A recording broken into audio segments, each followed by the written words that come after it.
starting. There's Steven, So, right on time. oh, Lang, Hmm. he's always first if I don't pre-start the stream. Way to go. Look who's here, you guys. It's Morning. Brian. All right, good. Yeah, locals is going. I had to definitely give it a minute for YouTube. So, Brian, we haven't seen you in so long while we're waiting It's for been everyone too to come long. in. I know.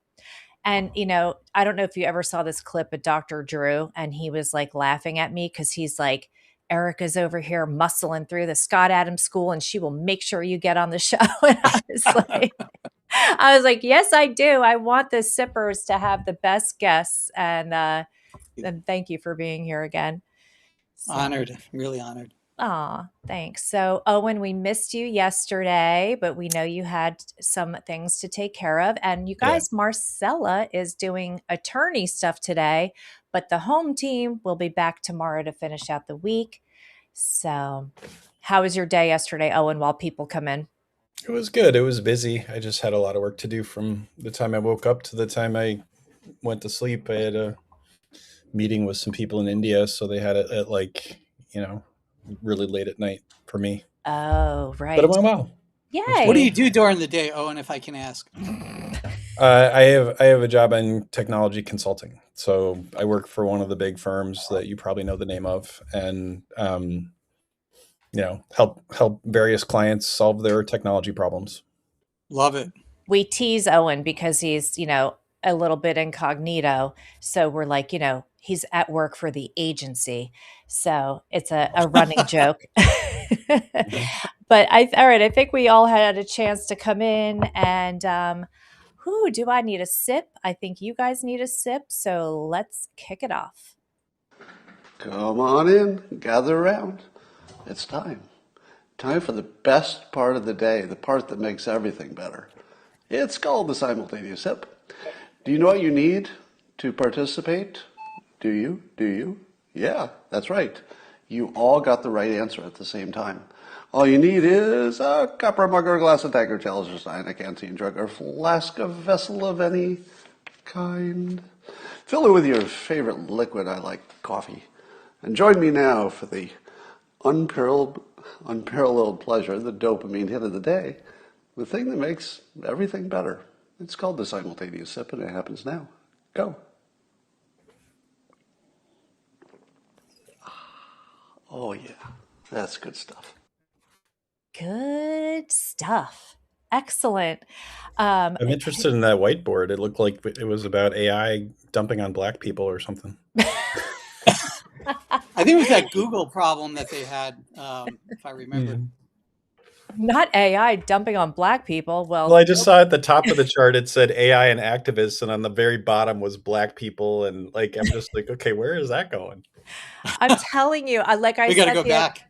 yeah, I always say, I'm telling you, when I go through the lessons that Scott has given, nobody has done more to try to uh, dispel or cure or whatever racism than Scott. There's so many whiteboards about, racism and how to handle things and whatever. So good for him.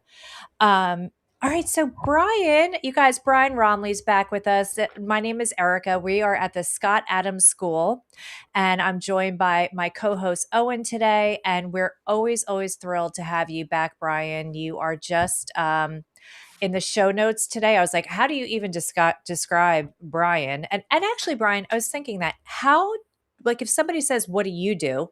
How do you answer that? I really don't have an answer. I mean, I most of the stuff that earns me income, I don't have a business card that I could write about it. So, I mean, the boss that I've worked for is my customer. My entire life, I run my own companies, so I don't really even know. And I go from one thing to another, which is usually technology related, but I've done a lot of coaching. I worked with the Vans Warp Tour. If people remember that, it was a punk tour. Helped a lot of artists find their muse, their ability to be creative. So I worked with a lot of creative people. I don't talk too much about that lately, but that was a big part of my earlier life. Was where does creativity come from? How can somebody bring up that creativity? I think it's going to be a much more important thing into the future. you know. What made you decide to go into your own business instead of like a traditional job, and how did you find your first customers?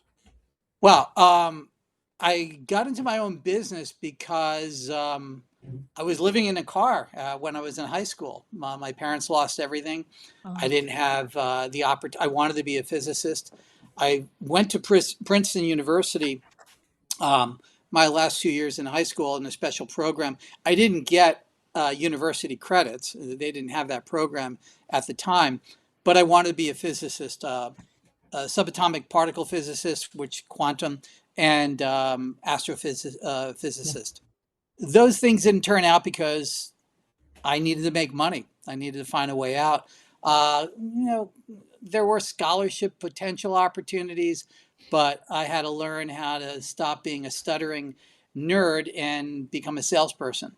So I Hmm. got involved in computer consulting at Computerland of Somerville, New Jersey. And I walked in there. IBM PC had just come out, and I said, "Hey, can I mess around with the computers?" They said, "Sure." Long story short, I became a consultant to help them install their clients' computers. And in my garage, I built a way to take the IBM PCAT from 6 megahertz up to 49 megahertz. Uh, John Dvorak, rest his soul, he just left us, called me the hot rodder of the PC. So I established the idea that you could take certain spec electronics and make them go much faster. I wrote for Byte Magazine, PC Magazine. PC Magazine wanted to hire me as a writer. That was my first major rejection. Other companies actually at that time in Central Jersey, AT&T, RCA, a few of those companies wanted to hire me. And I said, I like being independent. And so I went through a lot of different businesses. The biggest one that earned me a lot of income was credit card payments. That brought me to Inc. 500 companies, fastest growing companies Hmm. in the US. I was number 19 at one time, over 7,000 employees. I Wow. hired every one of them myself. wow. Now, was this Yeah. before PayPal? Yes. In fact, I worked with X before Elon was Elon. I didn't even know who X was or Elon was. All they wanted was to accept X payments at our little Verifone credit card terminals. And I probably talked to him. I don't know. Back then, it was really interesting. Steve Case, the guy that started AOL, started another card similar called Gratis Card. I talked to him, and we deployed these. They were paying us to put it into the credit card terminals. I didn't see a viable path. It was sort of like the tail wagging the dog type of thing. It's like, give me a reason why I want to use Gratis Card or X payments. Hmm. But built around the very first credit card transaction, Books a Million. We actually, there's a Rube Goldberg device which allowed the payment to flow from the web browser unprotected, raw credit card information, because nobody had that at that moment, into a credit card terminal simulation that I wrote, dial up a modem, got an approval for the credit card, and sent it back. And that was the first credit card transactions. So all of that was kind of my earlier businesses. But Oh, technology wow. has always been a part of it. And so was artificial intelligence. At the same time, in 79, 80, I was building expert systems, which are very early AI devices, systems. I Government remember got that. involved. I, What's I that? took I remember that I took a class on, I don't remember what they called it. They might have called it expert systems because it was back in the, I don't know, early 90s. And Yeah, it was expert systems. so there were like these rule-based things where you would put in the logic and say, okay, if this thing fires and that thing fires, then now there's this new knowledge and then that fires, and it's like a ping pong sort of action where you don't really know what's going to come out the other end and in what order. So it was kind of differentiating it from a program that's deterministic because you don't know in what order things are going to fire and how you end up with the result. But it seemed like it was I don't know, I think it was Lisp based at the time. Yeah, Lisp was the central use. I used also NASA created a language called Cool Clips, CLIPS, and I was probably one of their power users. That opened up a lot of doors to government contracts. I built air-gapped computers for certain government agencies, and essentially it was my speeded up IBM PCAT.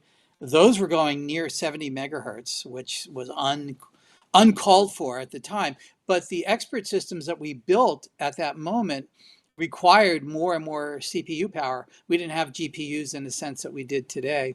Hmm. Now GPUs are the primary source for AI. Um, and these air gap expert systems were profoundly important. In fact, one system was working still working about 6, 7 years ago. I was shocked. They called me up and asked me a question. I'm like, are you kidding me? Oh yeah, we still use it. It was literally a room you go into, Faraday cage. Nobody can bring any device in, and you talk to the Oracle.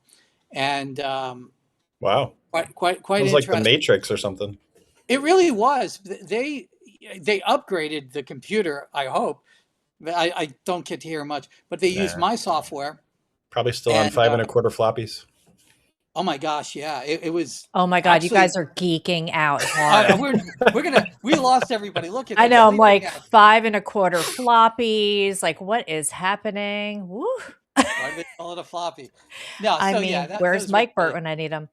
Um, I do have a question that somebody asked. I'm sorry, I didn't see who asked it, but it is a good question because you mentioned quantum computing, and Scott, how would you say it, Owen? Like he just didn't always like believe in it because no one could explain it to him in a way he could understand. Like, can you explain it? Quantum computing, Brian? Well, you know what's really interesting is he interacted with one of my postings about quantum computing. It really made me laugh. He goes, "So it's not there until you see it, right?" And he goes, "So if I don't see the computer, it doesn't exist." And we kind of interacted on that. It was funny because he would always do it because I'm always very positive about technology, and he would ground me into reality.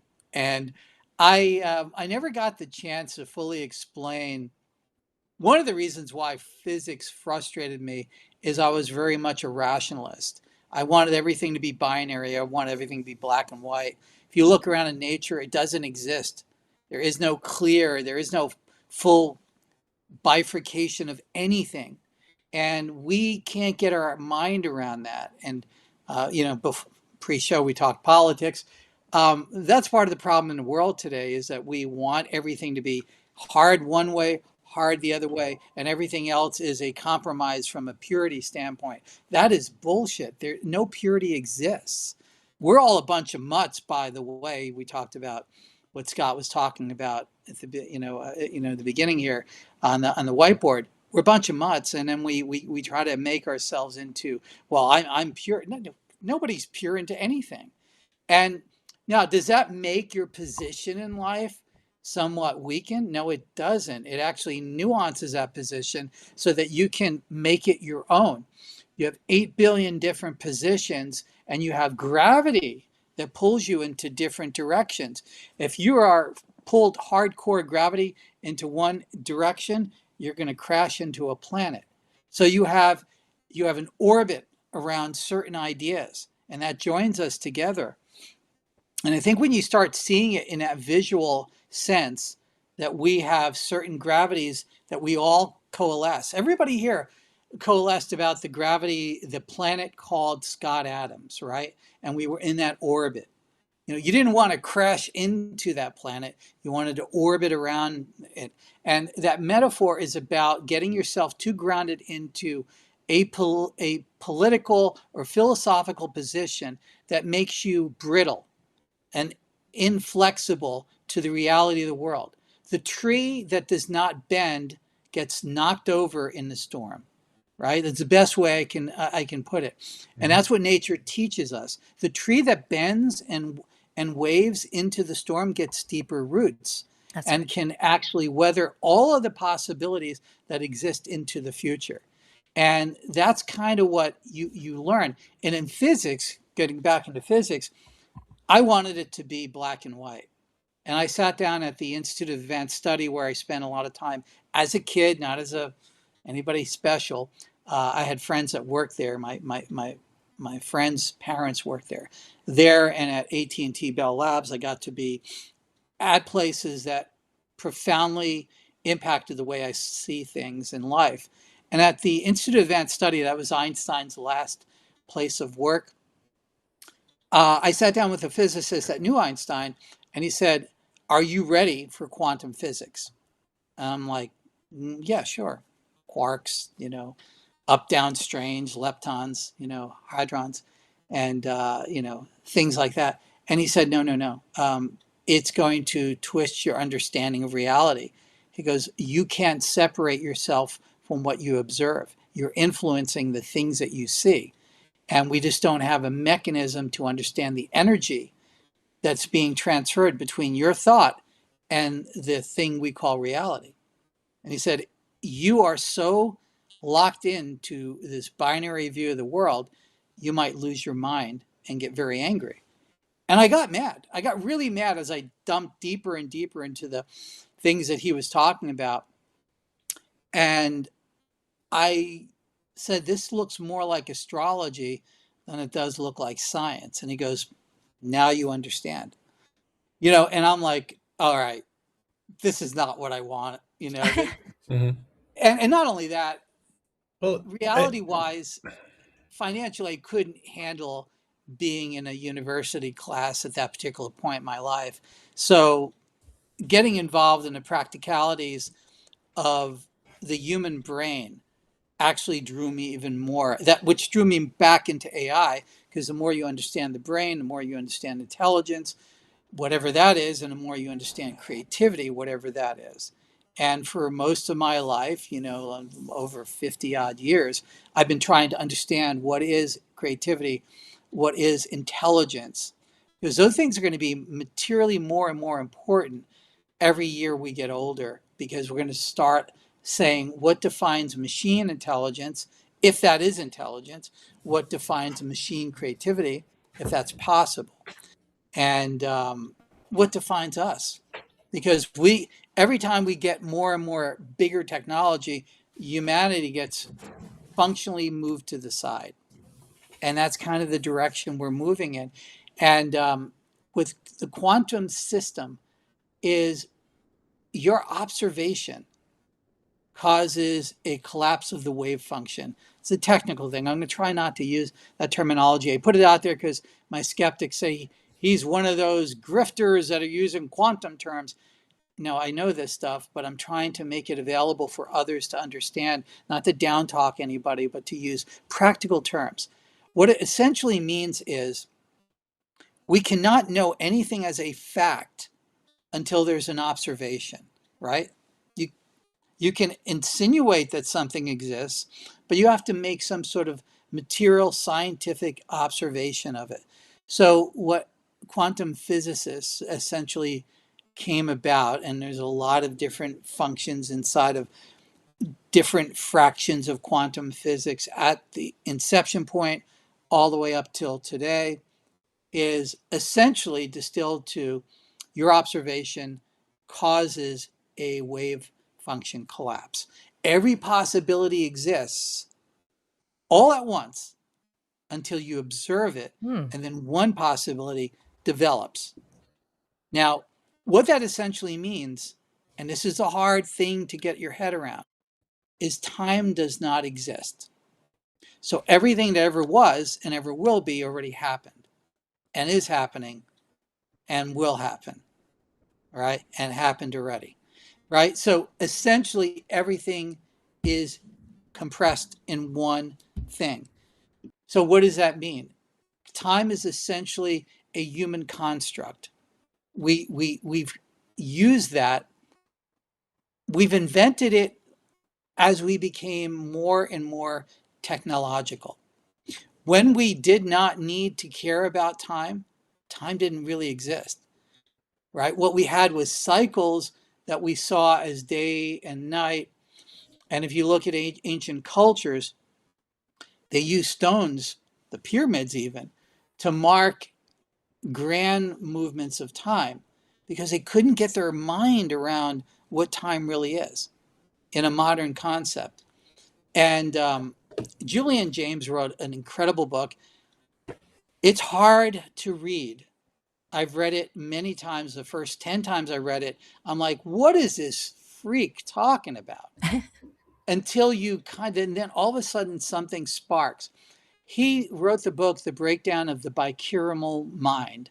And this was a mind of the ancient past, the human past, where the corpus callosum, the piece in the center of your brain, which builds a connection between the right hemisphere and the left hemisphere. Let's call it the creative brain and the logical brain.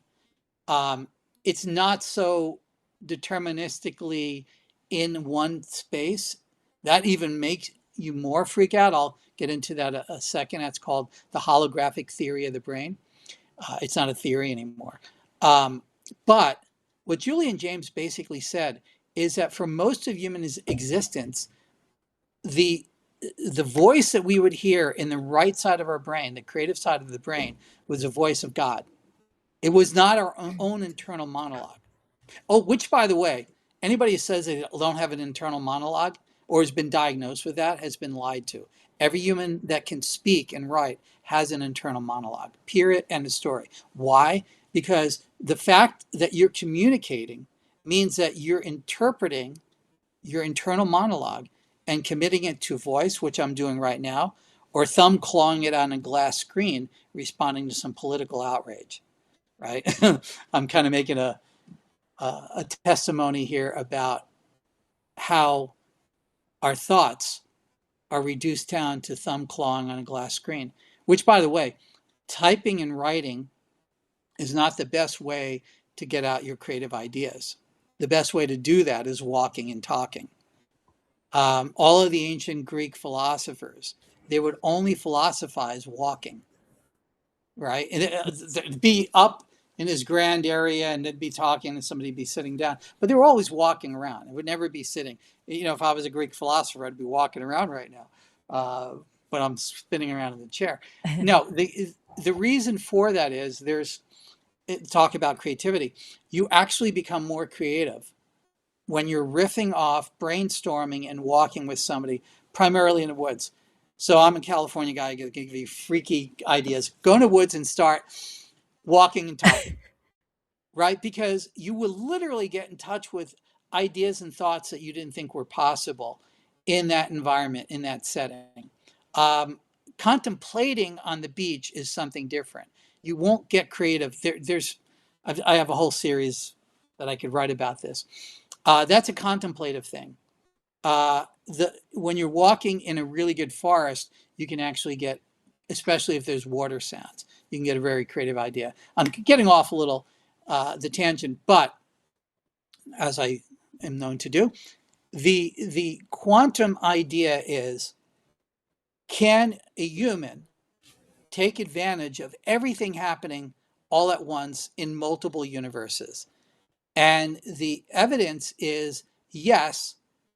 Where most of my life it was theoretical, and I used to have to debate people at these conferences about, yes, we will build a quantum computer. No, Brian, it's not possible. You're just going to grift into this. You know, back then, even then, people would say you're just using buzzwords. You don't understand. No, it will happen. Here's how it's going to happen. So now I'm vindicated. Quantum computers exist. They're solving massive problems, and they're doing it the best way we can describe it. By the way, it might turn out that our perception of multiple universes are probably incorrect. It might be something else entirely. But we use that metaphor just to make it a little easier to, if possible, to put our mind about. So we give a calculation to the quantum computer. Now, a traditional computer might take 49 years theoretically to solve it. Quantum computer does it in about 4 seconds. Now, how does it do that? The fact is, we really don't know. You think it. Right? Right? Well, I mean, It is. that's the amazing Yeah. part to me with that, and with AI for that matter, is that Yeah. these fundamental technologies that are basically like the leading edge right now that everyone's talking about, the people who are building it don't understand how it works. Not a clue. And they try to act like they do understand it. And they also try to act like they can make it safe, as if it's dangerous in and of itself on its own. It isn't. AI or quantum computing is not dangerous in and of itself. I'll break it out into AI. AI is the sum total of all the knowledge it was trained upon. And if you trained it on internet sewage, like Reddit and things like that, and Wikipedia, which is brittleness, because listen, knowing facts is a good thing. And I'll get back to my tree metaphor here. Knowing facts is a good thing. But if you have Wikipedia brain or the debunker brain, where you're inflexible and you're brittle, you don't exist in a natural form. You're brittle, you break, right? Because everything is constantly changing. As we invent new tools, we get new insights, and what we thought we knew as a fact before becomes something quaint and almost laughable, right? I wrote a piece about, I don't know if it's, should say it here.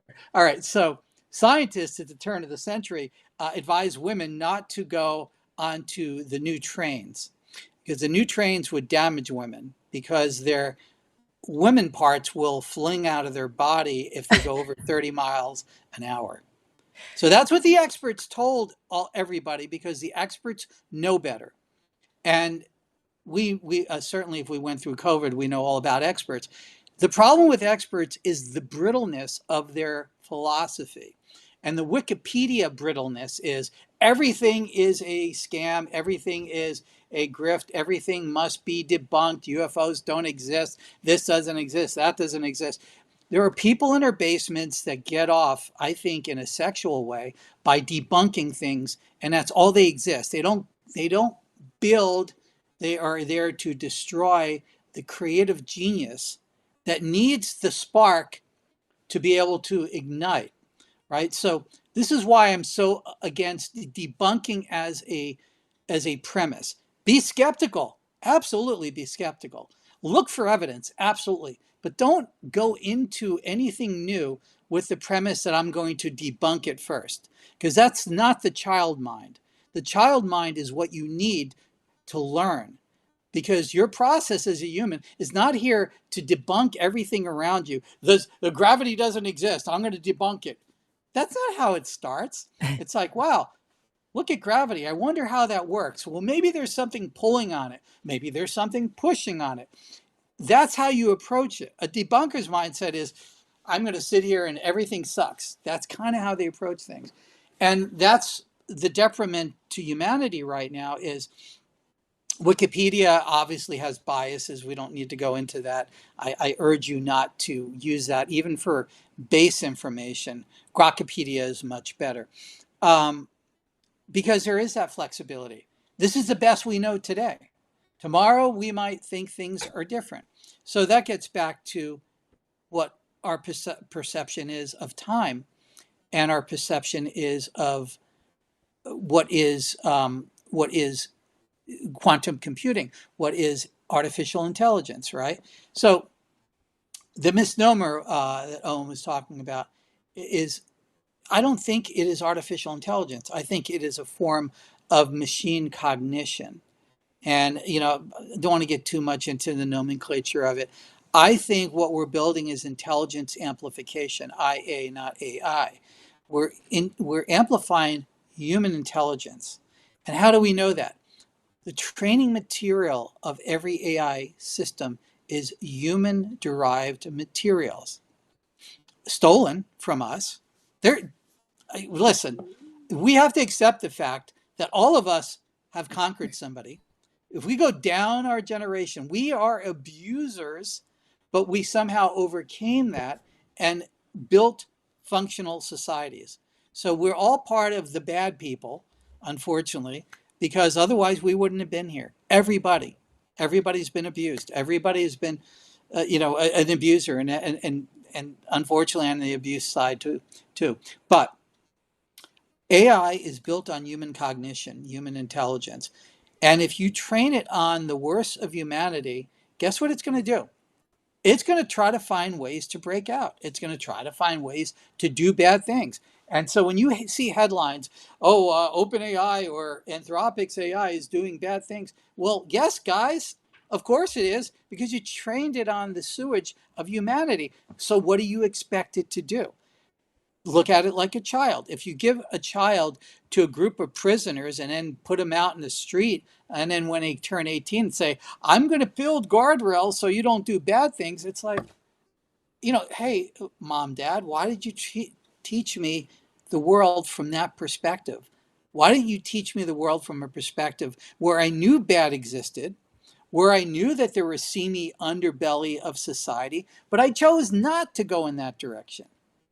That's not what Silicon Valley is doing. Silicon Valley is teaching it, ooh, let's teach it how to break into computers. Let's teach it to do bad things. And it's like, oh, I'm shocked. AI is doing bad things. Big Daddy, come and save us. Government, come and make regulations. Oh, yes. Trump administration, too. Definitely the Biden administration. Biden only wanted 3 AI companies, and everybody else's AI was going to be legal. We're kind of going in that same direction because people in the current administration are buying into AI dangerous. Look at these fools that they're listening to. Listen, Dario is a brilliant guy. He's a CEO of Anthropic. Sam is a brilliant guy, CEO of OpenAI. They have their personality quirks. I'm not going to get into that. I say there's a lot of problems here, but they're brilliant individuals. Our very smart people in politics listen to these folks say, oh, we built AI. Look what it's doing. It's breaking out. It's doing bad things. Well, yeah, of course. Of course it is. Well, that's how we have to train it. No, it's not how you train Brian froze. it. Can you hear me? Brian, Owen, can you see him? Hello? Hello? Maybe you froze. Are we not on? It froze for a minute there for me, Yeah. but I can see you now. I don't know Yes, what we're happened. good now. Anyway, I was going down a That rant. was Sam Altman getting you. Yeah, well, they're getting me back right. So the bottom line is, I know that Scott Adams' audience can understand this. There's nuances to it. Current AI that they're building is dangerous AI because they built it that way. And do not buy into the shock. Oh, look what AI did today. Oh, look what it did today. Oh, it wants to kill half humanity, like some Marvel movie.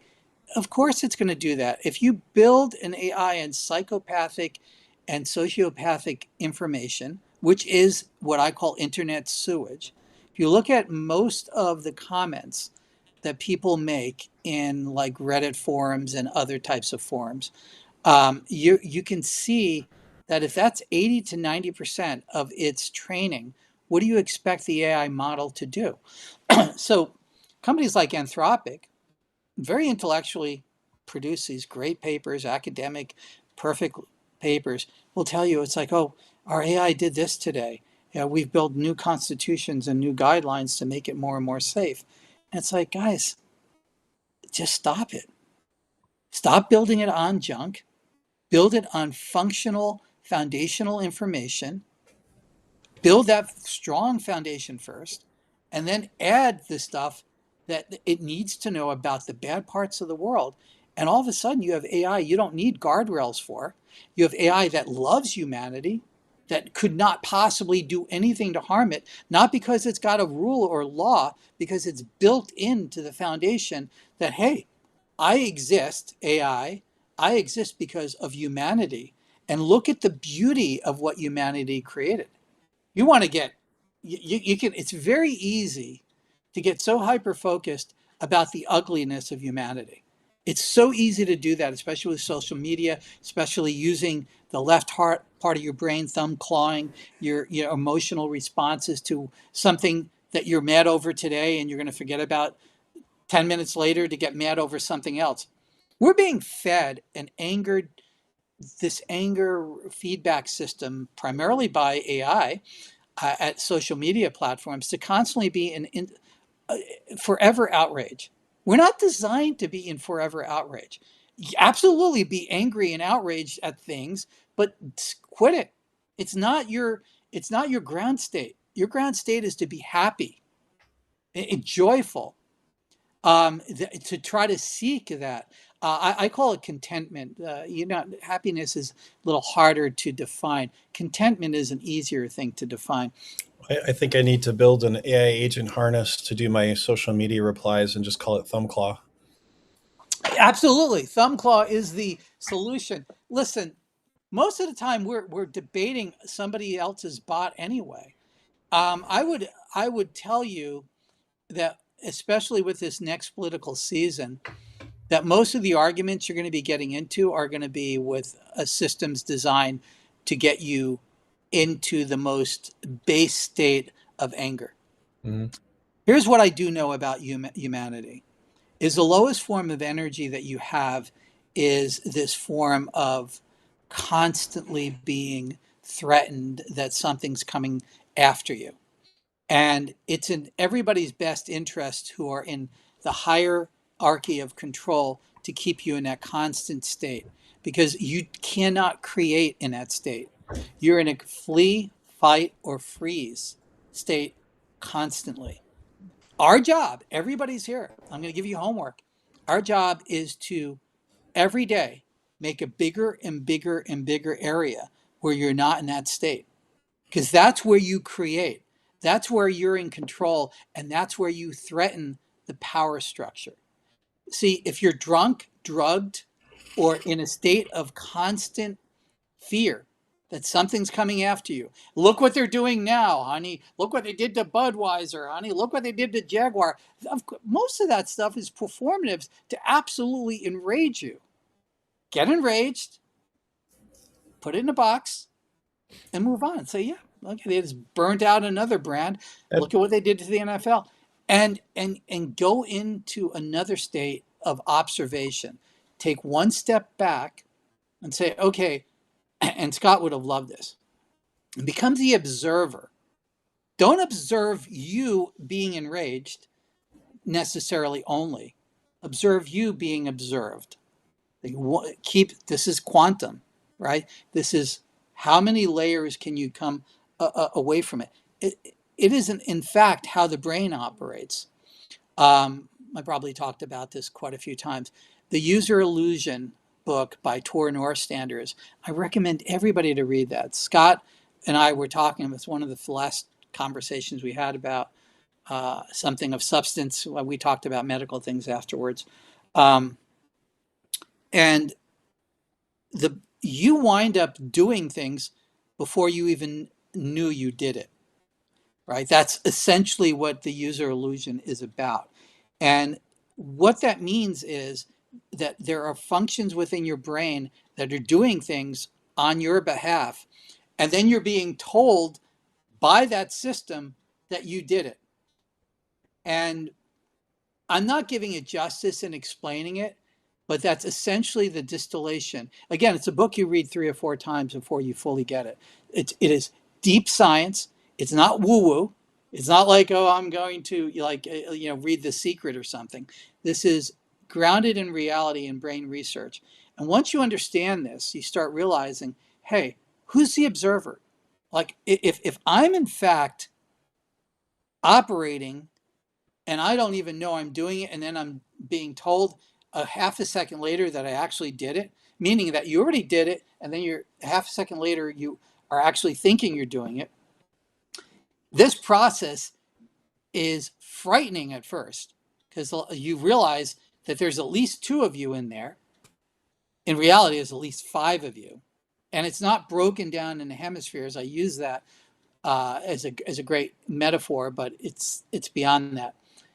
We really don't understand this process, but the process of trying to understand it will liberate you into becoming much more creative, much more powerful, especially in a world we're moving into these next 15, 20 years, as the meaning of jobs, working, spending your time for money become less and less a requirement, and you wind up doing the things that you really want to do, not the things you really have to do to get to do the things that you want to do. You So, mean because we're aging? well, not only because we're aging, is because the technology is allowing us to do the things that major corporations only were capable of doing. A new product came out called Grokbot, obviously an Elon company, and it is the ability of you having thousands of real computers. Like, you can log into them and see a Windows interface, a Windows-like interface, a browser, a web browser, access to anything that would be on a computer. And Grokbot is orchestrating that and running it. You might say, well, what do I care about doing that? That's the whole process. The whole process is you have this new tool. It's a blank slate. It's an open canvas. Well, Brian, help me do something with it. Sit down with Grok and say, hey, I see you have this new thing called Grokbot. Here are my experiences in life. Here's the things I know.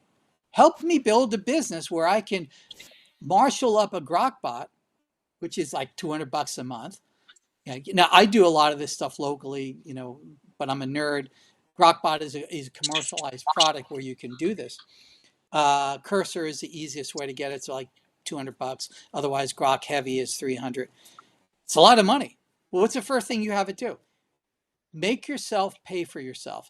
Build a business that's automatic, that will pay your monthly keep. So I don't have to worry about that I'm a stupid person that just spent $200 on something I don't know how to use. Do you see how these tools are now being used?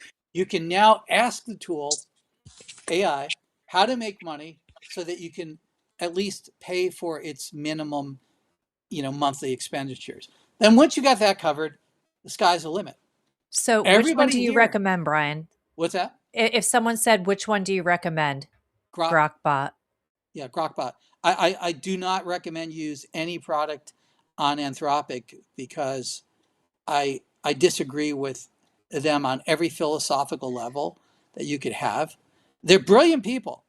They're vastly down a cult belief system, a real cult. I mean, when you start realizing how these people believe the world exists, they don't like humanity. They don't like humans. In fact, unfortunately, right now, in the hands of a lot of folks are people that hate humanity and hate being human. They can't wait until they merge with machines and this ugliness of humanity is eliminated. We can get into the psychological reason for that. And most of the people, unfortunately, that have built incredibly good technology companies were abused as children. So that gives them, when you have this warped sense of what, if you didn't have a mom and dad, number one, or if you had a mom that was struggling because dad wasn't there, your perception of what humans should be and could be is forever tainted. And unless you can resolve that, you can build some great things in life, but ultimately it leads you down a road where you don't believe that humans are capable of greatness and beauty and love. You believe that is nothing but ugliness, and it's always going to end bad, and it's always going to be dystopian. A lot of people in tech get drawn to that because we're trying to make sense of what appears to be an irrational world. But here's the reality. You exist. The fact that you exist is evidence that love is the grounding point of all life. And I know it sounds woo-woo in California New Age, but it's far from that. What I'm trying to express is that the fact that you're alive right now is an utter miracle. And I mean that from a religious and a philosophical standpoint. And if you believe that as your core being, then you can start looking at the world through the proper lens. And that is, I get to live another day. I get to see the sunrise. I get to see this beauty around me. And it sounds all so quaint and Hallmark Channel like.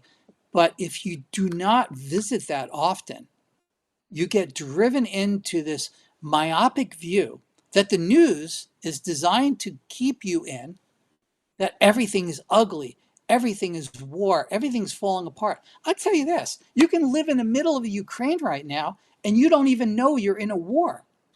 You know that people are being put in a meat grinder. You know that some people are not coming back to your small town. But even in a war zone, you don't know you're in a war. Most of the political things that we occupy our mind on, and listen, you guys do great jobs. I'm just trying to give you one more little extra breath here. Take a step back and look at it and say, no person is the ultimate hero. Every person is a human being. I know that we want leaders to be perfect supermen. They aren't. They're human beings. They're frail, unfortunately. They will leave us at one time. They make major mistakes. What we love about them is hopefully how they recover from those mistakes. Everybody here is going to make mistakes.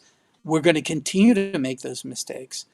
And it's how we recover from that, how we dust off, get back up, and move one step forward, and how we lift not only ourselves up, but the people around us that we love.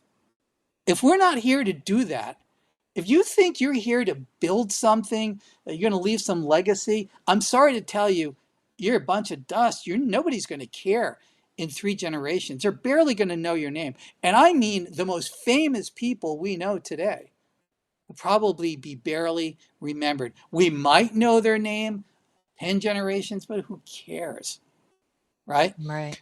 The problem is we don't keep that perspective. Now, that's not a nihilistic view that nothing matters. That's far from it.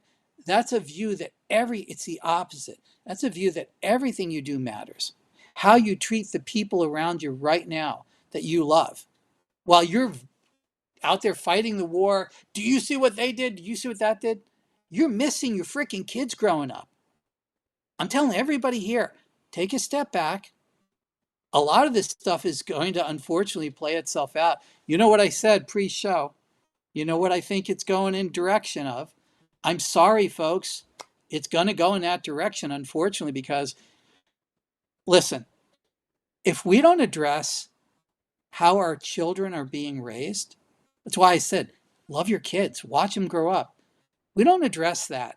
The school system has failed them. We are giving kids a Gavin Newsom train, high-speed rail to nowhere. It's not being built. We're saying, go to school, do a good job, get those AP classes, do all the extra credit, get into the best universities, get your degree, and then what?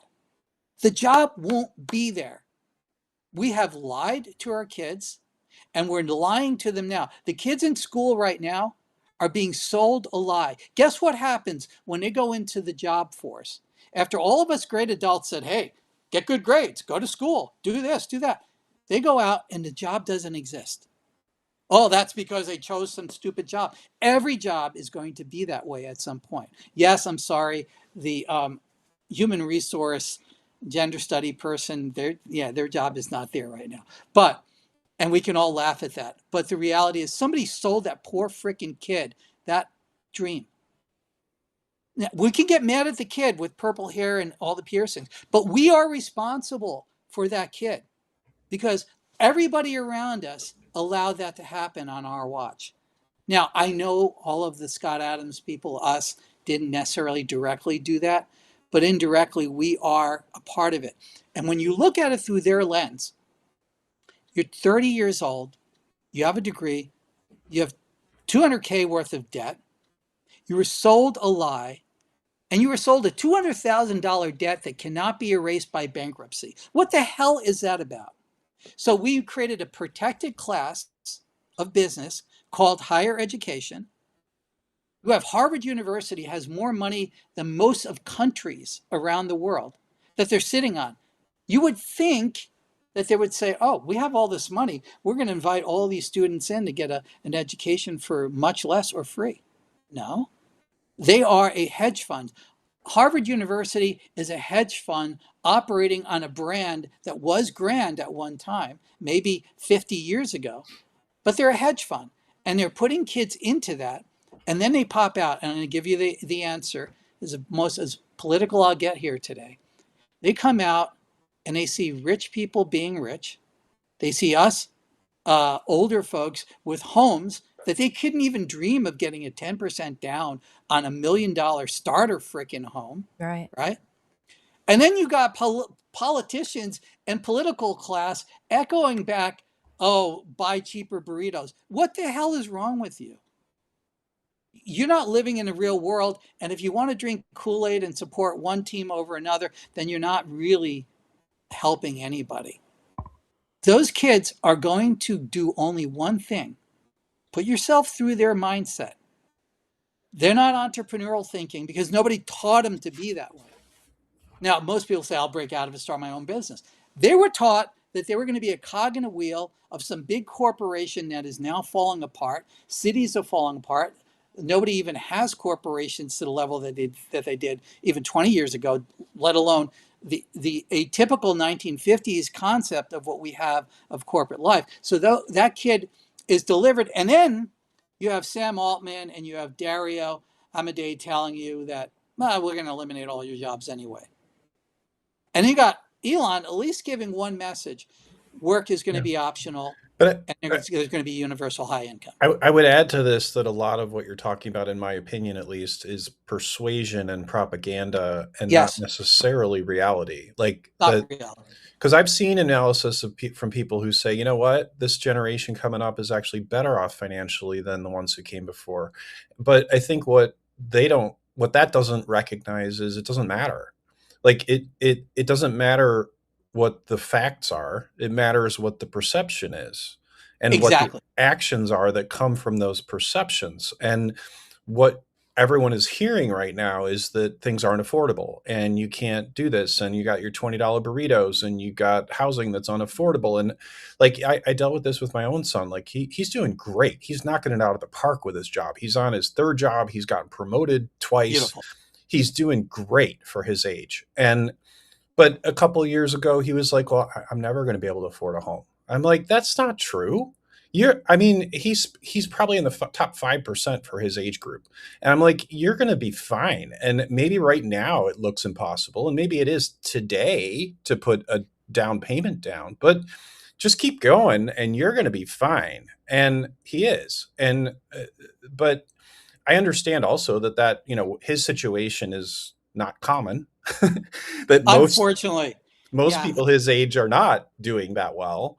And that, many of them might be renting forever. But even that isn't the end of the world. Like, that there's this American dream that people are like, oh, everyone should have a home. Everyone should have a college degree. Everyone, like, not really. There's a lot of places where it's financially better to rent than it is to own. Yes and no, Owen. I would argue that for almost everybody listening, the biggest return on investment they ever had was their real estate, their home. They bought it if they were lucky enough to buy a home, and they didn't constantly pull money out and they didn't live beyond their means. It created generational wealth. That's most definitely going to be the future. And if you look at post-war America, and it was built on consumerism, but it was also built on the concept that you can actually buy a home, build a family, and at some point you own that home and it can either return its value to the next generation or it would be the next generation's home. It'd be generation home. And one of the reasons why the wildfires in Southern California at beach cities, people say, oh, those are rich people. 90% of the homes that burned in that part of California were third generation homes. Mm-hmm. Somebody moved out there and they got a $7,000 or $8,000 home on a piece of land that nobody wanted. Now everybody said, well, no, I could debate some of these things, but I think the overall point I agree with you on, which is that people were sold a lie. People were told a story that isn't true. People were told to do things that were stupid things to do. And, like going into debt with a 6-figure student loan is just not smart. And yet it shouldn't have been allowed. System that encouraged it. Yeah, it shouldn't have been allowed because, there was no functional way to keep the education system in check. The same thing's going on with the medical system. We created an environment where there's now you can bankrupt yourself out of the medical bills, but they just keep growing. But you can't bankrupt yourself out of the student debt. But if you look at it from a grand scale, and thank God, Owen, your son's doing so great. We're blessed too, but there are a lot of people that aren't seeing that, and we have to create a pathway for it. And why am I saying that? Again, it's my one political point I'm going to make.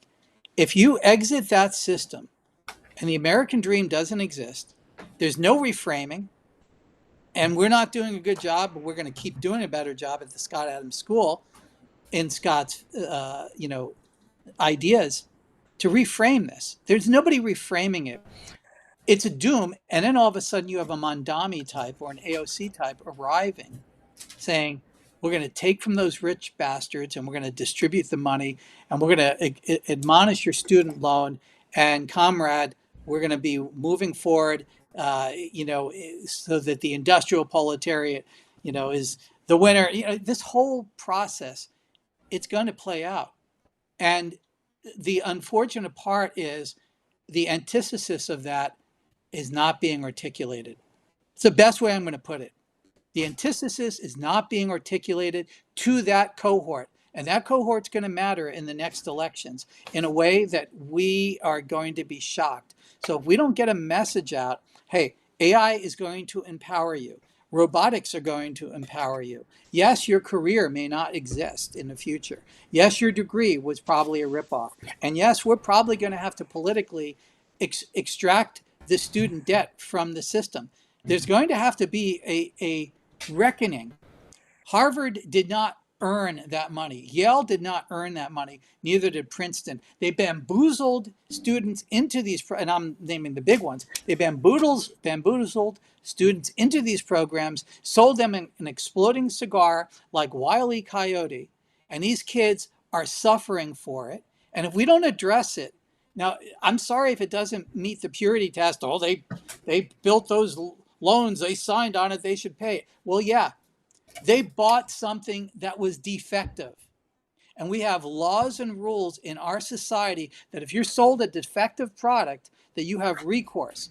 We need to open up recourse so that these students can get out of the defective product that they bought. And if our side, and that's the side of logic and realism, does not buy into that very quickly, I'm telling you what's going to happen.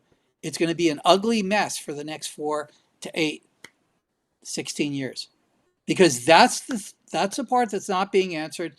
That's the part some people on your show that come in don't want to address. They're like, tough it up, figure it out. I'm sorry.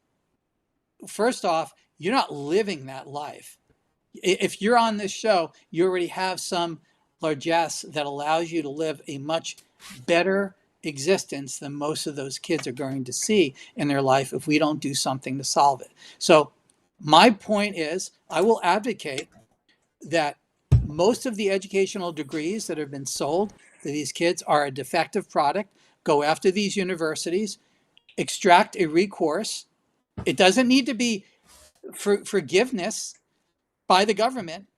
It needs to be, unfortunately, a lawsuit of a class lawsuit that allows forgiveness so that these funds are delivered back and these debts are normalized. That's one of my answers. I'm sorry if I'm getting a little too outside my goal is not to be political, but that's as political as I'm going to get. If you don't get that in the next 2 years, and most definitely it needs to be done now, or the midterms are going to be really ugly. We don't get that in the next 2 years by whoever is the next presidential candidate, you're not going to like what's going to come. Because their answer is forgiveness of student loans. You and I pay for it all in government debt. Harvard gets to keep their money. Yale gets to keep their money. And the defective product that they sold to that student gets to live on. And that system perpetuates. And guess why it works that way? Because most of the people proposing these ideas are academics who are here to protect academia. Mm-hmm. So, Brian, can you stay a couple more minutes? Absolutely. I don't want to end on that. No, well, and I mean, we're riveted. Like everybody's like, can Brian come every week? I'm like, yeah, I wish it was that easy. Yeah. But Owen's right. Yeah. We need a reframing, and we need to address that group more than anybody else. But Brian, because they're the ones that. What's the so I always am pushing forget college and have your kids learn a trade. Don't go into Yes. debt for school. Just start working right out of high school, start making money, don't acquire debt, and learn a trade, because we need to build in this country. Like, even if we're building data centers, somebody's got to build them, right? So that's my advice. My advice is your goal is to own a home, no matter what anybody says, because that will always give you generational wealth, no matter, unless somebody built a nuclear power plant that's leaking right next to your home. Your real estate, and again, major cities are going to transform into something, because that was the means of productions were centralized in the old industrial revolution and new revolution. It's decentralized means of production in the hands of the Yeah. many, Well, not the few. I would reframe that a little bit, and again, this is just my opinion, but I don't disagree with you. I mean, I own a home. I'd be kind of hypocritical to say other people shouldn't, but I think what I would say is the important thing is to own some kind of appreciating asset, own something that's going to get more valuable. So, like Ramit Sethi, for example, would say, at least in certain markets, you'd make a lot more money by renting and taking the difference of what you would have paid being a homeowner, because there are a lot of extra expenses, right? You're maintaining, you're replacing equipment, you're dealing with maintenance, or landscaping, all the other things that a landlord takes care of for you. And so if you rent for less overall cost than what it would cost to own, and you invest that in stocks, for example, you can often do much better financially over time than if you just bought that home. And I'm not saying that's, one answer is right or wrong. It probably is very situational based on the real estate market and the person and all the rest. But I think if you own a business, or if you own a stock portfolio, or if there's lots of ways to become wealthy. And I think the Absolutely. important thing to me is that you're not spending every dollar that comes in, and you are saving and investing that in something. And I would see real estate as a form of forced savings. Yeah, and that was going to be my point. It's a form of forced savings, but it's also a lifestyle choice. Um, I don't think that we should be designing a world where hedge funds own most of the single family homes. I think that's an ugly situation. Yeah. And, this administration is trying to do something to make that not the case. I think it's got to be even more forceful. The lifestyle choice is if you're owning a single family home that you don't own, I can promise you over time that you will be paying more and more for less and less, right? And Yeah, I mean, yes, the you can very invest that money, but the stock markets go up and down. We're going to see a major crash. It's going to be an AI winter, because a lot of these AI companies are overvalued. I think SpaceX is probably the best investment, in AI, because they're not just an AI company; they're selling space. They're selling much more. I think if you buy a stock like Anthropic or OpenAI, you're buying just purely that. And that is becoming commoditized to the point where they could get no marginal value. They don't know how to build the abstraction layers that will make the real money in AI. It's not the AI model. That's going to be like electricity, like water. It's just going to pay a small amount. But what do you do with electricity? Well, you run motors, you turn on lights, you run computers, you run AI. So AI models are going to have that same sort of thing. All of them are going to be good enough. Why am I saying that? That's going to crash the stock market. And if people have money in the stock market, the beauty of real estate is it has a bounding effect as the markets go up and down. We have been living through an artificial market. The market has been artificially propped up since COVID. It can't go on forever. It's going to not be that way.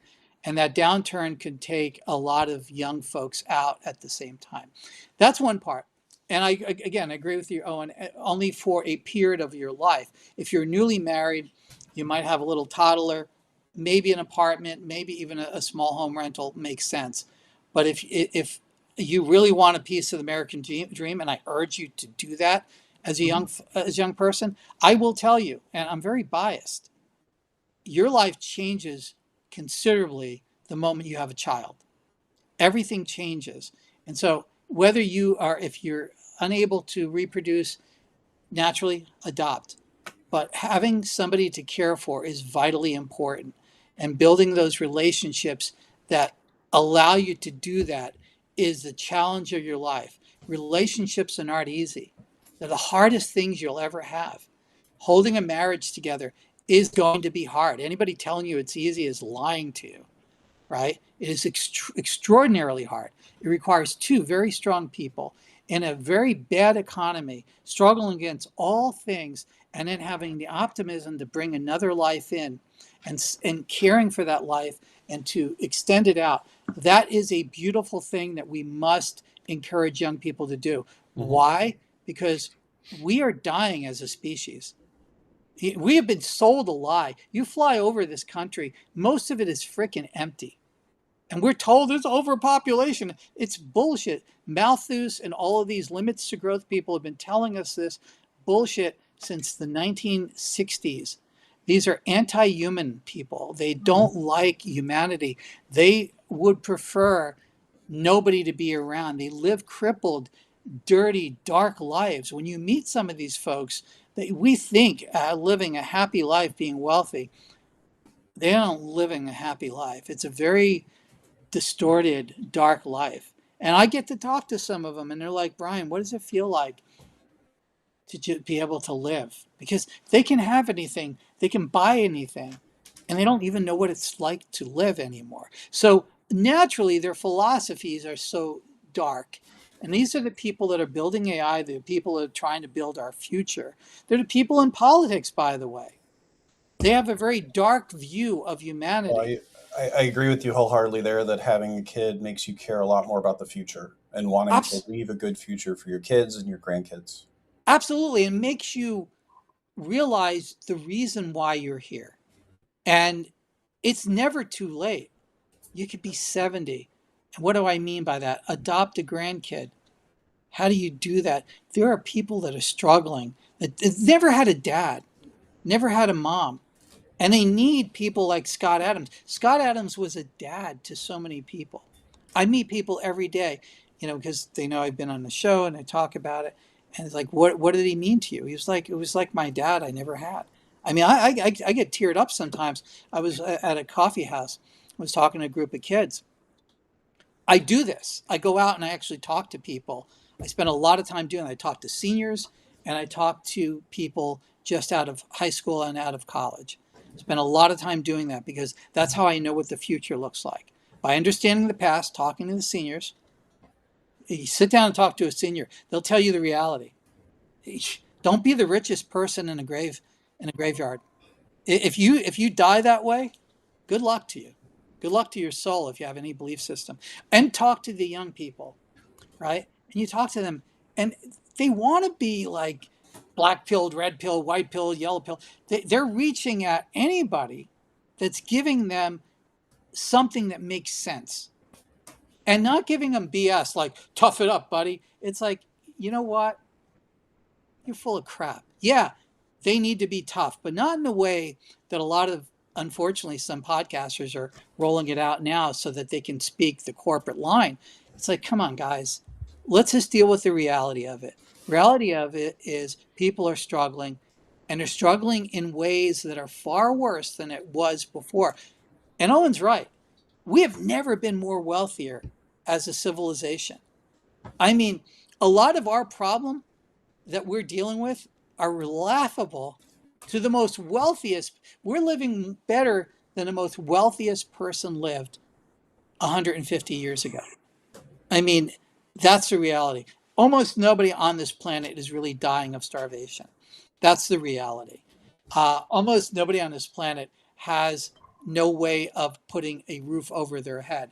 And this includes the worst part of India and Pakistan and subtropical Africa. Anybody has a notion of a National Geographic kid in dirt starving, like maybe even 1980s Feed the World and all that, that doesn't exist to any greater extent. And anybody telling you that is lying, and they have an agenda. So we are generally much more wealthy. So that's the ground state. So I'm not arguing that. We our problems are much more complicated than that. How do we lift the next generation higher than the past generation? Because that's our goal. How do we do that? And that's what we're kind of been talking about here. I believe that the dream is to own stuff. Yes, I believe asset classes are great. Own Bitcoin. If you're at that table that said, Brian, what do you do? Own Bitcoin. It's on sale right now. Well, I don't understand it. It's like, yeah, I don't understand quantum mechanics, but somehow gravity works, right? You don't need to understand everything. You need to understand the way of something, right? The way of it is it's assigned a value, just like anything. All values are assigned mentally, right? They're not real. Well, I know I can do something with gold. Well, Elon in probably the next 20 years are going to make gold less valuable because it's going to be abundant. Platinum less valuable, rare earths less valuable. There's there's Apollo Armor and L5 asteroids that have more gold on just one asteroid than has ever been discovered on this planet. So what happens to gold? Well, Brian, and what happens to money? Money has been a construct since the beginning of time. We have to accept that fact. I'm not anti-gold. I own gold and I urge you to own gold. But like I said, everything changes and it moves forward. So you can never hold on to one thing. But today and probably for the next 100 years, owning a piece of real estate, owning a piece of American dream, trying to build that the best you can. The hardest thing right now is to try to find a significant other that is willing to go on the adventure with you. And that's harder and harder for younger people. I'll leave you with one kind of problem that maybe you can talk to somebody in your life about. When a young woman is taught that by stripping their body and getting paid $100,000 a month, is that empowerment or is that being sold another lie? Right? Because at some point, that lie, I can tell you right now, AI is replacing them quicker than they can possibly imagine. You have young girls that are being told by other young girls, hey, as soon as you turn 18, go on this site and show your body. And desperate, pay pigs will give you money to show different parts of your body. How, as a young man, are you supposed to compete with that to try to marry that woman, that young woman who has been distorted into that mindset that is what the future looks like? I'll just keep showing my body, and sometime in the future, I'll make that money into something. All that matters now is I got good nails and I get to take pictures of me, selfie, duck lips on Fiji, right? And this is where we are. And that's the reality that we have to deal with. And it's not just a few kids. Most of middle America, young women, middle America, yeah, they're not falling into the college trap. They're falling into the OnlyFans trap. And the repercussions of what relationships look like, it's like there are so many reasons why we bound as couples. One of them was financial, but there was a lot more to it. And if you don't have active examples of what a good relationship looks like, then you're probably going to piecemeal it from what the media and Hollywood put together as what relationships look like. You don't have physical proof of, wow, they live together in a happy marriage, or apparently they're together and they look happy. They're happy in front of me. I see them, throughout the day for 45, 50 years. If you don't see that, then you go to Hollywood and you have overtly romantic Hallmark representations or really ugly Simpsons and other types of Homer's dumb, the guy's stupid examples. This is urging all of us to lift it up a notch and be a better example. Work out the problems and bring your significant other, if they have problems that they're not addressing, to an altar, whether it's within the church, whether it's in some philosophy. Hopefully it's not marriage counseling, because that's divorce counseling. That's designed specifically to make the woman right and the guy wrong. unfortunately. Almost all counseling is. I'm sorry to tell you that, man. I really am, but that's the reality, because that's where the money comes from. Money comes from, I'm going to get a divorce. It's usually the woman. She will wind up going to marriage counseling. The marriage counselor is there to suck as much money out of that marriage, and then it's handed over to the lawyers who suck the rest of the money out of that marriage. So don't form those types of relationships. But how do you do that? How do you tell a young male, okay, you're going to have to put up with somebody who's making more money than you could possibly make for the next 10 years by stripping? Oh, it's not stripping. It's stripping. It's what it is. But that's no, mom and dad, I'm on there talking to nice men. It's no. That's what we're doing. And if we can't talk about it plainly, and if this administration can't talk about it plainly, they're not addressing it, right? Because just by saying it's dirty and it's ugly and they're bad, that's not going to fix the problem. It's like a drug. This is the new drug that's in the street that people aren't dealing with. Where we can see the zombies in Philadelphia hunched over on their meth and crack and whatever. We're not seeing what we're doing to our young women. This is exploding at such a level. This summer, I went around different parts of the country. I talked to some young women. Are you on OnlyFans? Yes. Do you want my... No, I'm not there to be your pay pig. I'm here just to understand you. You would not even believe. My heart is broken. And if you're a parent and you have a daughter and you think that either A, that she's not on there, or B, she hasn't thought about it, you're deluding yourself. Wow. This is a major drug addiction type of problem. This administration has no idea how to deal with it, because they won't even talk about it, or they'll just relegate it as nasty young girls. Well, if that's a majority of your young girls, you got a problem, because it is a majority right now. Wow. The other side is dealing with it because they're lifting it up as liberation for young women. Feminism. You tell young women to be a stripper, and that's women empowerment and liberation. You got a real big problem on what that crash is going to look like in the future, because it crashes. Because guess what? You make a lot of money at 25, and it starts dropping off to nothing by the time you're 30. And then you got to get into the most debased, dirtiest aspect of human existence to eke out a living by showing your body. Now, what have we done? We have now monetized and commercialized with a middleman human relationships, because you have desperate young men who cannot establish relationships with young women because their attention is focused on the camera, the mirror, and whoever those random guys, these poor lost souls who can't find other people normally, right? Because you look at it, it's a vitreous cycle, right? It's young men can't find young women. They are young men. Their testosterone levels are being knocked down by plastics and other types of things. Every pesticide is a female hormone. That's how they work. So you're making young men have less testosterone. You're getting them frustrated because young women show no attention to them because they're not 6 foot tall, making 6 figures, right? And have 6-pack abs. And so every woman is taught that they're a queen. They're 10, 11, or 12, or 15, and they should be going after the 1/8 of 1/2 of 1% of men, and that they should deserve them. And why do I need this guy who is a journeyman plumber who's making $45K a year when I'm making $100K a month showing my boobs?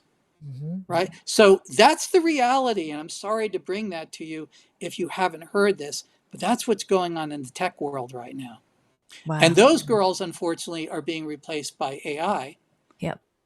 And the poor, lost, lonely men, they're giving their money to AI. I know of one AI platform that's making about $65,000 an hour through 19, 20 different AI models of poor, lost souls, right?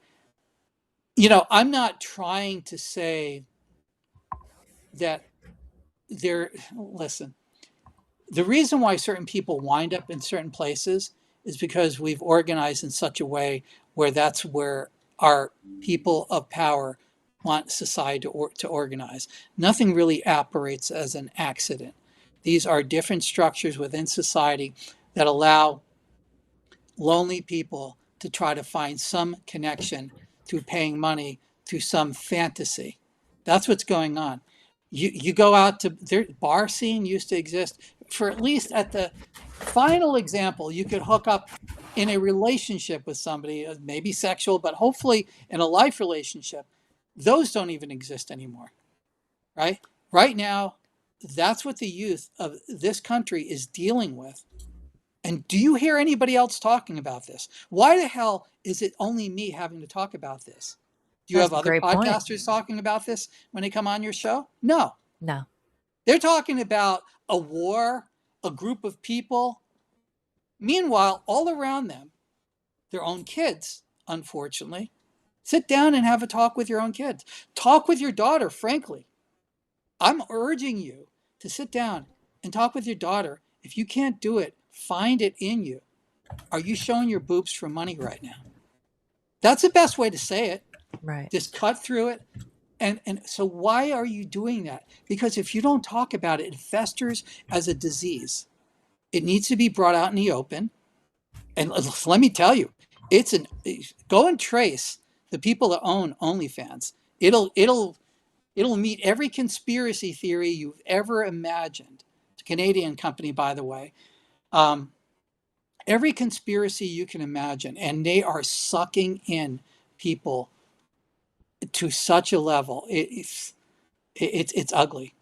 I think it's worse than drugs because it is damaging multiple generations. Because unfortunately, the people who are paying a lot of the money, they're lost souls that are involved in relationships that they've abandoned many years ago, Well, and they're paying the money.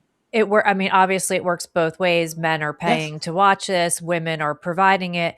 both guilty. Morgan, yeah. So Morgan, I see what you said. You said saw on Fox last night that 24% of young women say they hate all men, which, Of course. so now we're seeing this new trend of women with little babies posting them, setting up their cameras for a selfie video, holding their babies, crying while they play the testimony of Lindsay. I can't ever remember her last name, who allegedly murdered her 3 Yeah. babies, saying that they relate to this. And it's like, you guys, like that, the social media selfie video stuff is definitely a disease of this world that, so when your husband goes to divorce you, this is the perfect thing to show the judge. Like, this is my wife Yeah. holding my baby, agreeing with the notion that maybe she could potentially understand killing your kids. Like, why are we posting that?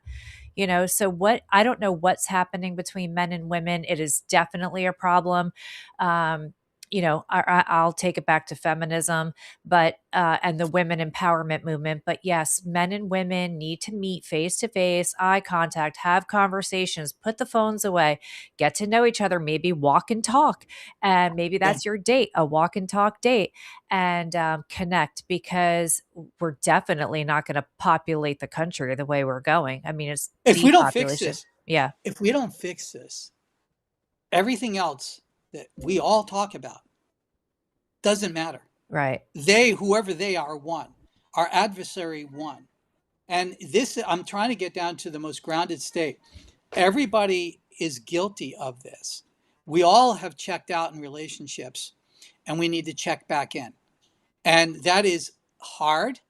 But here's the bit of advice I would give anybody. Most of us create a file cabinet of stored hurts in relationships. And whenever we get brought to a certain level, the file cabinet gets brought open and it gets dumped on the other person. Yeah. You got to stop that. Yeah. You got to take that file cabinet, and I don't care if the other person doesn't do it. You have to be the example. Yeah. That way you're walking into the future. You say to your significant other, I've been harboring all of these things. Guys probably not getting enough sex, probably not getting enough attention. Women probably not being told they're beautiful anymore or seen as being beautiful anymore because they're aging and they're going through all the different things that they're going through their body. And menopause and all those things that impact them. You have to be aware of that. And guess what? When we were generational families living together, grandma and grandpa would take you by your ear and say, you get in there and you talk to them. You don't treat them that way. We don't have that anymore. Nobody can tell us what to do. When we had generational families, no matter how old you are, the elders would tell you what to do. Get in there and fix that. No, you don't talk to her that way. You don't talk to him that way. Yes, you are going to make him a sandwich. Yes, you are going to buy her flowers. Yes, you're going to do that. You need that. Today, we don't have any of that guidance.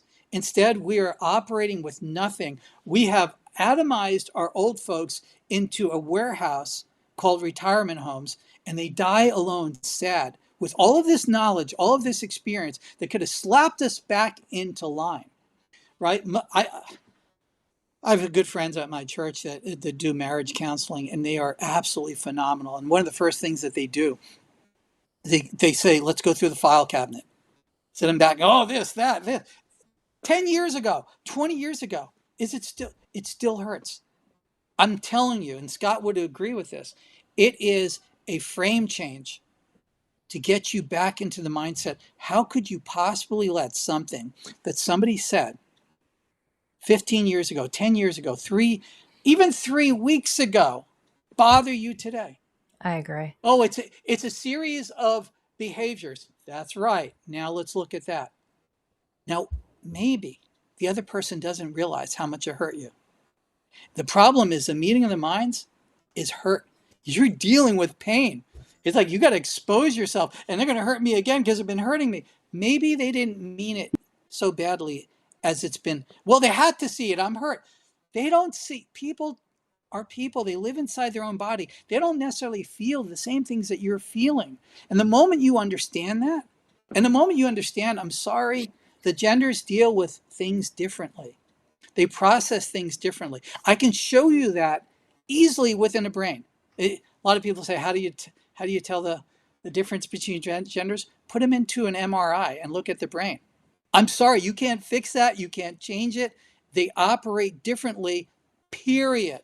End of story. So the way, and I'm not female, right? So I can only tell you that females process everything much differently.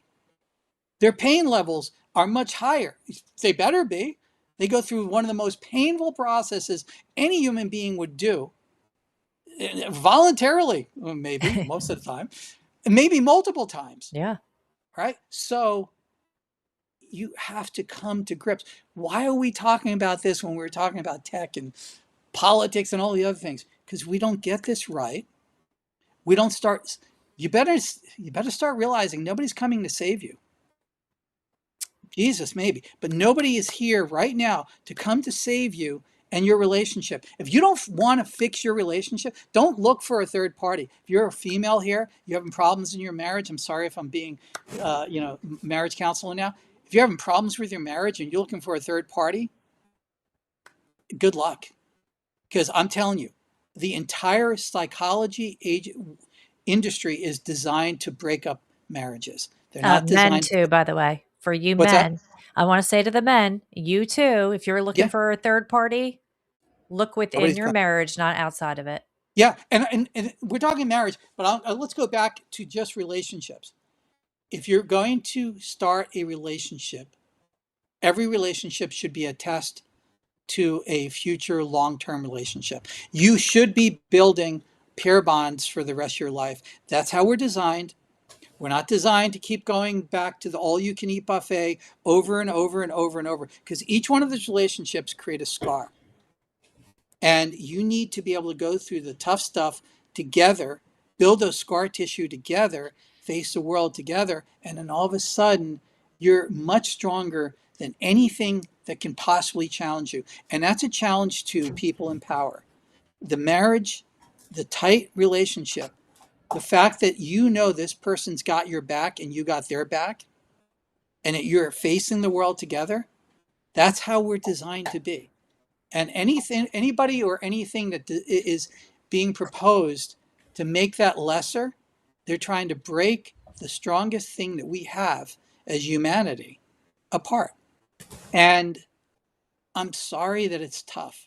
I think the toughest thing I've ever seen guys do is to face their emotions that they've been holding in that file cabinet. I mean, I've seen it. That file cabinet is deep and wide sometimes. Women tend to open the file cabinet a little more frequently, show it, and then They'll put it throw the back. file cabinet at you. Are you Yeah. kidding? Guys will hold it and they're smoldering. And it's just like a grin and bear it. It's like, no, man, you don't need that on your back. You got too many other monkeys on your back. The monkey on the back you want to get rid of is solving your relationship. Because then you can go out and face the real world and the challenges that we all debate about.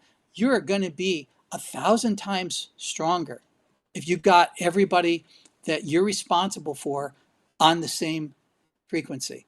And they will get on the same frequency. It's a communication problem. It's a framing problem. And I think we lost Owen on this, but I hope he's No, still it's here. okay. I'm here. Yeah. A lot of guys don't like to deal with this. I don't enjoy talking about this, but if you really want to change the world, clean your room, right? Start there.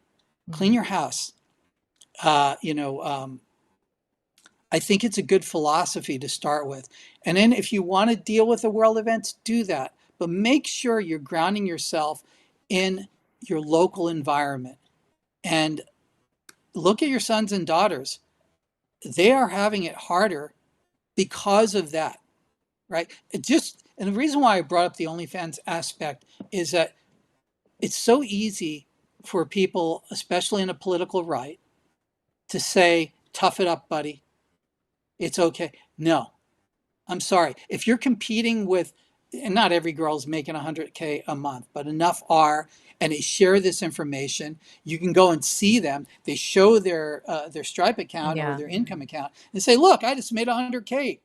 What do you think an impressionable 15-year-old girl is going to do? Right? I'm sure you know what it was like to be an impressionable 15-year-old. What if that was thrown? Let me ask you this question. Go back and just imagine when you were younger and all of your girlfriends are talking about being on OnlyFans and making all this money per month.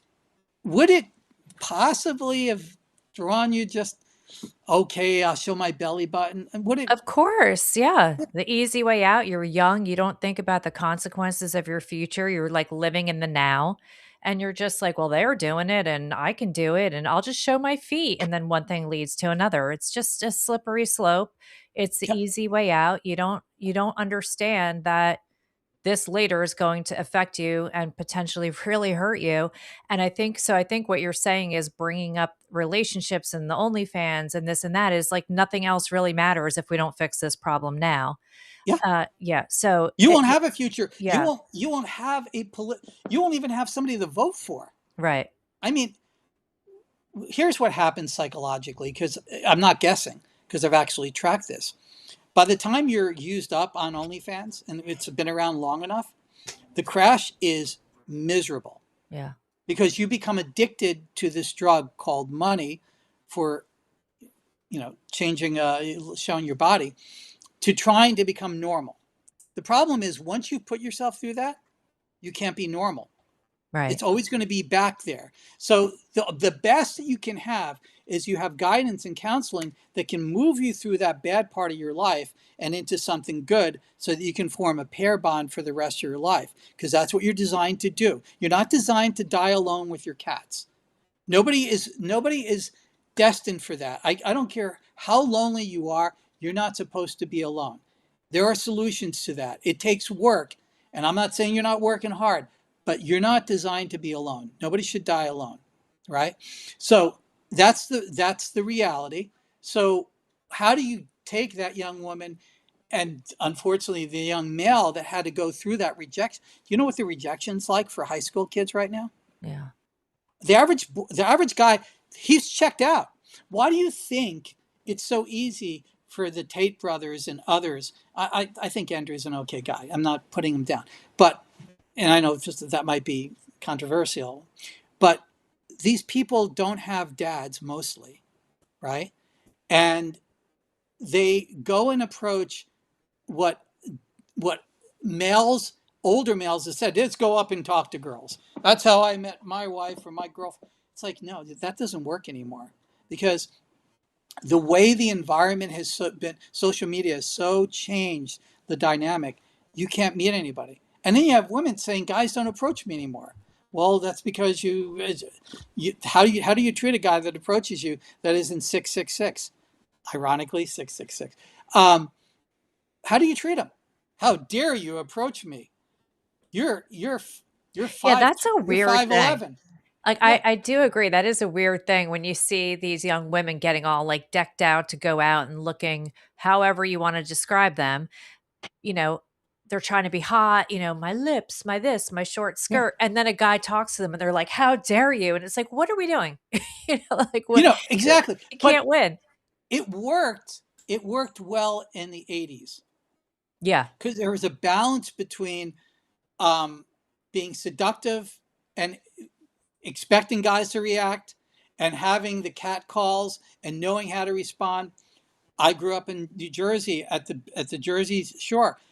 Italian guys like myself, not me necessarily, would have our shirt down to our belly buttons. Hey, honey, what are you doing here? And it's like, oh, hot. You would say stuff, and girls knew how to respond. Yeah. You don't have that anymore, because we're not allowed to talk, because that's abusive, Yeah. right? So a guy has been taught his entire life, maybe by a single mom, don't talk to women that way. Okay, how do I talk to women? I don't know. So now, maybe you didn't do it, the person listening to this now, but enough people have that is the standard. So young men don't know how to talk to young women because they haven't been taught. Young women don't know how to talk to young men because they were taught that they were queens and they don't need to talk to them. And even the ones that do, they feel uncomfortable because they've never allowed this. This is what our education system has done. This is what our broken families have done. And then you expect somehow it's going to work itself out. It's not working itself out. The success rate of relationships are cratering in our world. Oh, they're all so cute. Stella. But there's no solutions being offered. All it's being offered is figure it out. Your marriage isn't working, go to marriage counseling. All these things are poison. They're designed to make sure things fail. And that's why I'm going to repeat one last time, and I'll get off this horse. Do the best you can. Open up the file drawer, go through the process. I can tell you, it's only one file that's causing all the problem. Mm-hmm. There's one primary hurt. Pull out that file, deal with it alone for a couple, as if you're a guy, it's going to be harder. Deal with it alone for a couple of days, really considering it, and say, why am I protecting this file? Why am I hiding it? Why do I build such walls so that nobody gets to know that I've been hurt? The fact that you still exist shows that you're strong. Not the hurt showing you that you're weak. The fact that you are still here is a proof that you're strong. Showing your fact that you've protected yourself even though this thing was eating you up inside. Deal with it. Now, I urge you to think it through. I urge you to find the right moment, and I urge you not to do it out of anger. Everything changes when you can have a conversation about that hurt when everybody's not yelling and angry. Everybody changes when you're not using it as a blunt tool weapon against the other person. You did this to me. It's like, this is what I'm feeling, this is what I felt, and this is what's driving me crazy. You can fix it. If you actually say that, if you say that to the other person and they walk away or they hurt you, you've now made a clear decision. It's time for you to find the right person. I When would, oh, go ahead. Go ahead, no. I was going to say that whether you're in a relationship or not, I think this is like good homework for all of us. Go to your file cabinet, like maybe once a week, go to your filing cabinet, your proverbial filing cabinet, and take one thing out, reconcile it, and burn it. Yeah. Because, you don't have to wait for a relationship or a problem or something to remind you about it. You know what's in there, and, handle it yourself, like one issue at a time. Um, I just think that's a really good thing to do. And the other thing I wanted to point out is that I've said this before, but human beings, people, we're the only species on earth that keeps punishing people for the same thing over and over again. Okay. You don't see squirrels being like, well, remember, 6 weeks You took that ago. nut. Yeah. It's like we're the only group that does this. And so I guess until we can reconcile it and burn it, we're not going to stop punishing people for things that, I have so many friends that are married to someone, and maybe it's that person's second marriage or their second marriage, and they are so being punished for Yeah. the thing that that person's ex-wife did. And it's like, Over and over and yeah, it's over. like that has nothing to do with you. So they're like, you can't be on Facebook because my ex-wife hooked up with her old boy. It's like, okay, well, that's why you're divorced from her. Has nothing to do with this person. So we have to burn that shit down, you guys, because it's going to hold you back from maybe really important relationships, whether they're personal or work related or friendships. Maybe you have a friendship where somebody else was burned by a friend they used to have, and now they're worried about you doing that to them. And now you're like, well, what's this friendship about? Like you're basing it off of something I had nothing to do with. Yeah. And But yeah. you still can't be on Facebook, Erica. Owen, why? You're so mean to me. And no bikini shots on Instagram. Oh, all right. No one wants to see this. I get it. Now, listen, grace and forgiveness is the most powerful tool that we have. And an entire religion was built around that, right? I happen to believe that if we fully take advantage of the power of forgiveness, it does not make you gullible. It does not make you naive. It makes you stronger. It's you recognizing that you could be hurt, but you're also recognizing that you're big enough to let it go. Mm-hmm. That's the whole process. And the reason why I talk about this so much is that once you're liberated from these things that hold us back, they want you to be in this state, whoever they are. Listen, we can sit here for hours talking about conspiracies. They're real, but I'm distilling it down to the simplest kernel. They want you confused, they want you hurt, they want you angry, and they want you in the most base state that you can be in, because then you're docile and you are being led around. Most of us are being, I'm guilty of it too. We're being led around by people in power because they know these tools exist. Scott knew them, and he was open sourcing them by reframing them, identifying them. Identify your weaknesses and expose them to the people that you love. Liberate yourself from it, and I promise you, on the other side, you will be so light because you've been carrying this world on your shoulders. And once it's off your shoulders, you are Superman. You can lift anything. You're like, I got superpowers now I never knew I had, because now I'm not fighting these things. Now, there's one caveat. A lot of people are dealing with primary wounds. This is stuff that happened to you from 0 to 8. They are not hurting you anymore. They're still there. You probably are being controlled by them. That might take the right person to be around to work that through. So if the primary fundamental wound that's in your file cabinet leads back to being molested, mistreated, whatever it is, you got to deal with that in some way. The more you hide it, and the more that you make, or you did something really stupid and you really wish you never did it, you got to forgive yourself. Yeah. You only knew what you knew. This is not a get out of jail card free, because guess what? Nobody gets that. You've been suffering over that bad decision that you did for most of your entire freaking life. Now, you're not here to bear that burden and suffer forever. You're here to deal with the impact, but you're here to build on it, grow, or else humans wouldn't have been here. If we all thought this way forever, we would have never left our villages. We'd always say, I made a big mistake when I was 19 and now I'm 70 and I'm still paying the price for it. It's like, good. All right. So your whole point of being alive was to pay the price for one stupid decision you made when you were dumb. You gotta That's let it not, go.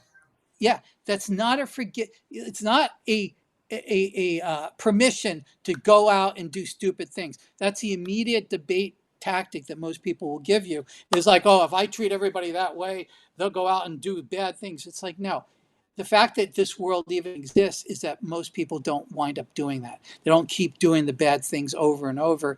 Otherwise, they erase themselves from history. They A, don't get to reproduce, or B, never get to the point of being meaningful to life. They erase themselves from the world.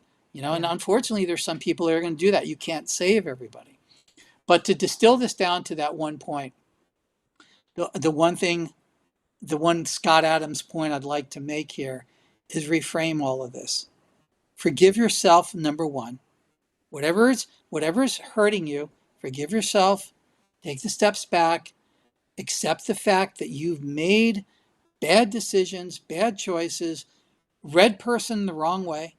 I can tell you this, 80% of the time, people have been fighting over something that they've harbored for years. It's a misunderstanding of how one person felt it versus how another person felt it. Period.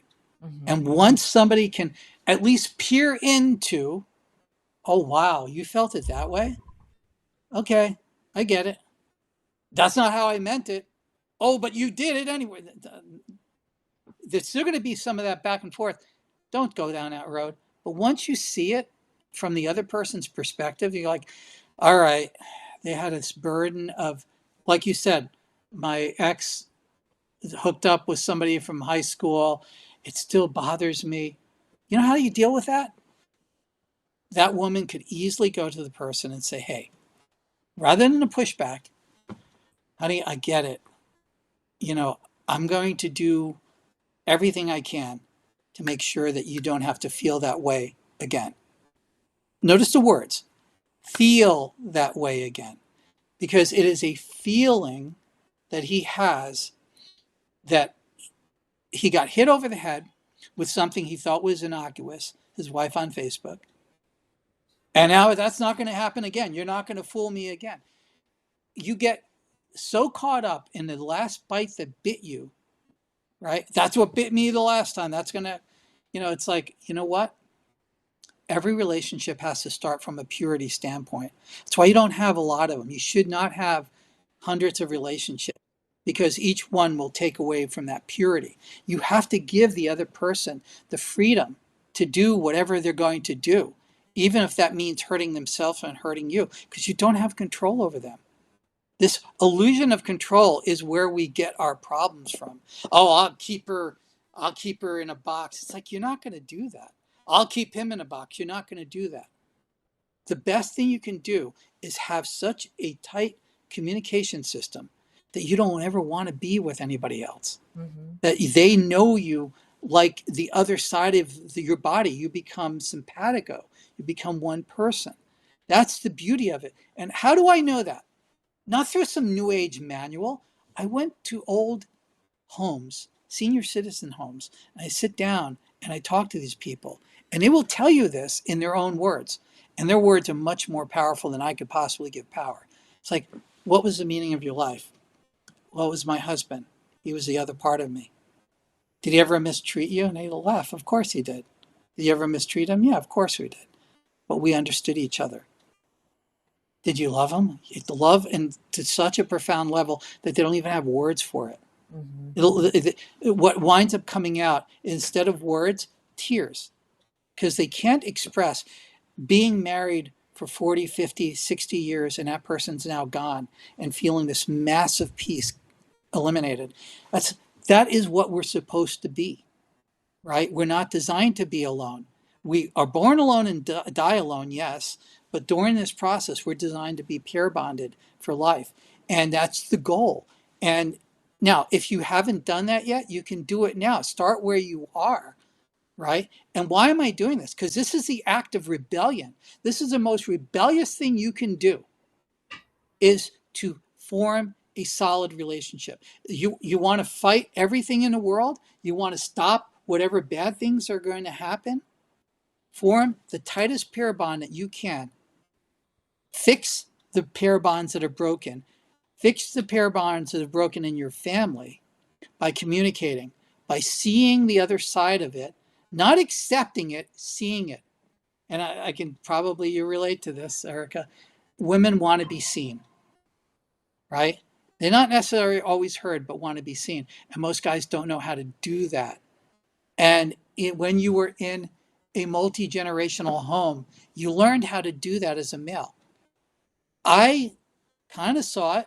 It wasn't perfect. I was at the end of that era where it was really functional.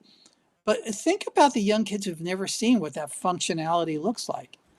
What does it look like for the male to see the female? What does it look like for the female to see the male and to be humbled, both parties to be humbled without giving up their thing? Because you have to be humbled in relationships. It is the nature of it, right? And there is a bargaining to be made. You can make it very crass. Well, I'm going to bring the money and she's going to bring this. It's like, yeah, but no, that's just the functionality of the big blocks that people put out there.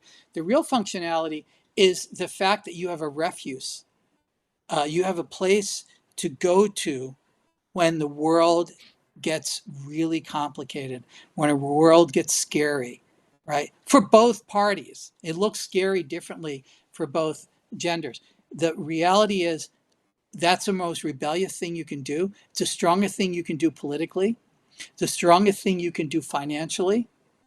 By you taking that money out of the system, the divorce system is a multi-trillion-dollar system. Why do we have so many apartments? Because we broke up so many families. Where I am here in Southern California, 70% of the apartments are filled by broken families. Mm-hmm. I talk to apartment managers. Oh yeah, how do you know how to build it? Well, we predict what the divorce rate is going to be in an area. Learn that. Learn that you're being used. You're being used on so many different levels. Those apartment complexes you're getting mad at, what did it come from? Why is Brian talking about relationships when we really should be talking about the economy and we should be talking about the politics and the war? Because if you don't fix this, the traffic that you're mad at, the big apartment complexes that are taking over, the people coming over the border, all these different things, they come because of one thing that's not being fixed: your family. If we do that, all of these other things start resolving themselves. And again, I'm sorry, not all of us come from perfect families. None of us do. That's the reality. We all come from some kind of dysfunctionality, if you really want to be honest. So start where you are. If you don't have the wisdom, I promise you, there's a senior home down the street that has so much freaking wisdom that you don't even know what to do with. Just walk in there during lunch hour and say, hey, I want to bring something, bring dessert. They're going to think you're a freak. They go, oh, hold on, you got poison in here? Talk to administrators, of course, first. Go to the administrators of the home, walk up to them and say, hey, I want to start learning from some old people. Can you help me? Oh, well, sure. I want to bring something and have coffee. Maybe we'll have kind of talks. And I just want to hear them talk. Yep. And they're going to give their like I do, their long-winded, winding stories, but you'll get kernels. And you can actually ask them for advice. Great marriage advice, by the way, and it comes free for a cup of coffee, maybe, and say, I don't know how to talk to my wife. Sit down, buddy. Let me tell you what's going on here. I've been married 78 years here, and they'll tell you better things than anybody else could ever possibly tell you. That's how I learned some of this stuff, is just sitting there talking to them. So fix that. All the other things we wind up doing will become that much less emotional. You'll start thinking much more rationally. You'll start seeing the future in a much more positive way. You'll start saying, okay, We're going to have AOC and Mandanis. That's fine. Let them play themselves out. It's going to be interesting to watch. You won't care. You won't get heated. You won't want to be beating everybody over the head because let's face it, that gets headlines. That gets people to watch podcasts. It gets people to want to get more involved. But it's also manipulating you as a human being, and it's making you disconnected from what your reason to be here is. And I won't get into that. Maybe in the future, I'll get into what I absolutely am certain your reason to be here is. But it's a very simple answer. I'm kind of leading towards that. But if you see everything through this lens, all the technology, all of the politics, all the philosophy and religion, all of a sudden you have one very simple quantum computer at your hands that solves almost every problem. You like throw the problem there. Okay, I can see how it plays out. You don't it's you become a futurist without even knowing it. You can kind of see how things will work out. It's not even a guess. You just kind of sit there and you kind of throw the ball up, turn your back, fold your arms. It's going to hit the ground. How do you know that? Because gravity always works. See, once you understand gravity and certain rules and principles, you're not guessing anymore. It's like being in a matrix and you can just kind of move things around. And it's the empowerment that I must say is if there is one big, massive conspiracy across almost every type of upper level, it's a conspiracy to keep what I just told you away from you. Solving your own problems, fixing your relationships, not making fun of each other, not destroying each other, finding what really love is. Love is not a Hallmark card or a channel. It's truly such a connection that you don't even know where you begin and the other person begins. That's what it Great. is. I apologize, but I need to run to another meeting. Yeah, So I I got to really go too. appreciate the discussion. All Thanks, right. Brian. Thanks, Owen. All right. Thank you, Owen, man. So yeah, you know what? So we will wrap it up. I do have a doctor's appointment too, which I would be happy to cancel, but No. no, I know. So Everybody's got to get on with their life. right, but Brian, this is why we need you here. Like the chat is just blowing up. Like honestly, we needed this. And can you ask him? Oh, okay. Give me 1 second. So I'll I answer want some quick questions if they're really. Okay, so one thing I want to suggest though for homework, everybody, in the next week, find some quiet time to go to your file cabinet and let's get rid of some stuff in our filing cabinet. Okay, whether it's for a relationship or for your own sanity. And I'm listening to you, Brian. And like I said, we are the only species that continually punishes ourselves for things that already happened. You guys, like, did you ever have like a family member, maybe a parent, who like you're 50 years old, however old you are, and they're like, well, when you were 16 and you da da da Yeah. da, and you're like, holy shit, are we still talking about this? Like, Yeah. so just remember the same goes for you. If you're still punishing yourself for something stupid, as Brian said, that you may have done in the past, you got to let it go because you're giving yourself that same dialogue that maybe that other person was giving to you about something else. So the thing already happened. It's over. You can move past it now. You can get rid of it now. You don't have to keep punishing yourself for something you did. I'm sure you already paid the price for it. I'm sure you've already been punished. You had the consequences. You had already lived with it. And now you can let it go and you can move on from it. And it's like, like that's not your identity. It's not who you are. It's just a thing that happened or that you did and it's over. And the other thing I want to say is, yes, so last night I rewatched our Scott Adams School with King Randall that we did a couple of weeks ago.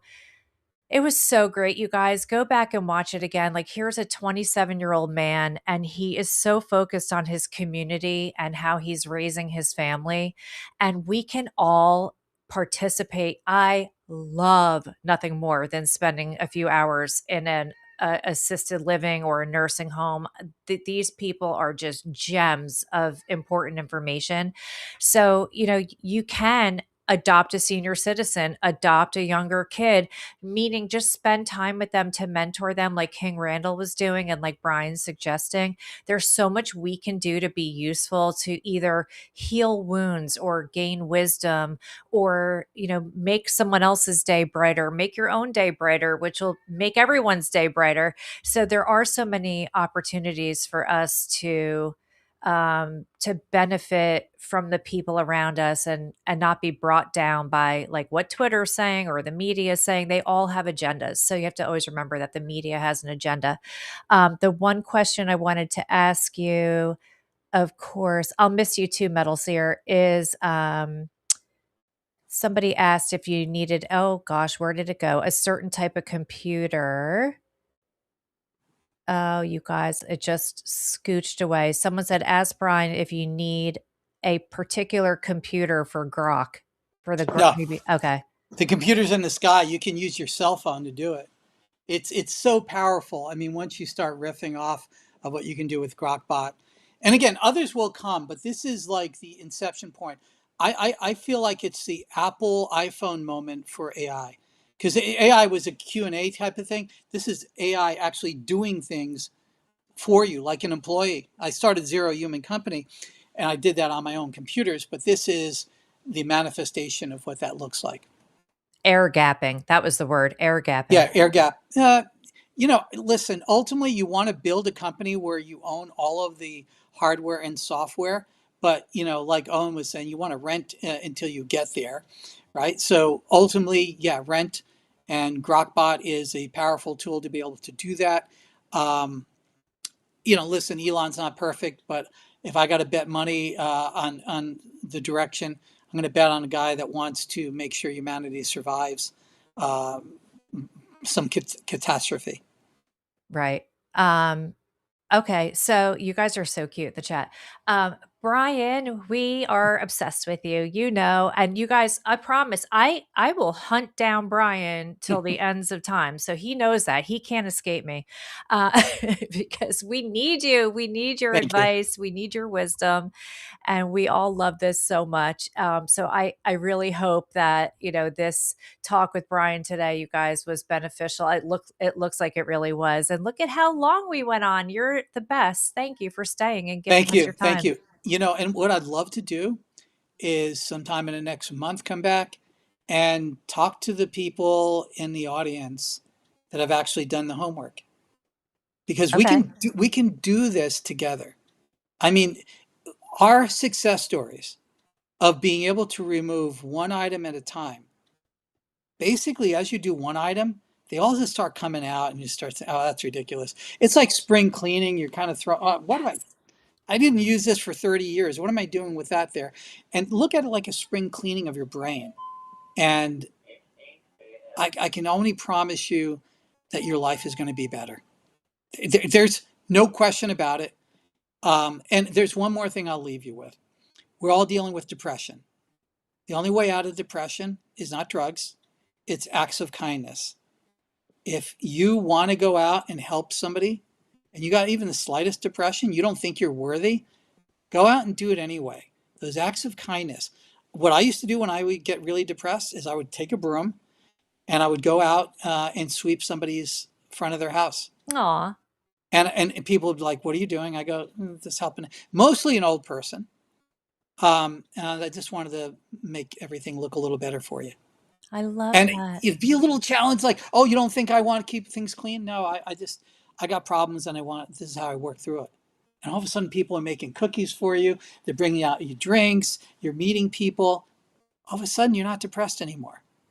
The way you beat this is with other people. And you connect with other people through acts of giving, acts of kindness. I'm not telling you to be a bleeding heart. I'm telling you to try to understand why you're here. If it's to accumulate this stuff, then you're going to be the richest person in the cemetery. Right. You don't want to be. That's not the reward. No. No. No prizes for that. We're No all prizes for that. Yeah, we're all dead in a box at the end of it, but or whatever you choose, maybe a mushroom suit, whatever you want. Um, so you guys, more about the mushroom suit another time. But so listen, you guys, how about that? So a little bit of homework, it'll make sure Brian comes back in a month, he said in a month. Can you imagine? So we'll do that. So let's, go to the filing cabinet, get rid of some clutter that you don't need, that you've been holding on to and you just don't need it anymore. Maybe some random acts of kindness, do something for other people. Maybe listen to your spouse, your significant other, your friends. Maybe it's your parents that you need to have a walk and talk with. Do some walking and talking. I think that's a great idea. And do it with yourself too. You One know? bit of advice, though, I Yeah. got to say, Erica, because it could be dangerous. Uh Um, don't ask or tell the other person to open their file cabinet.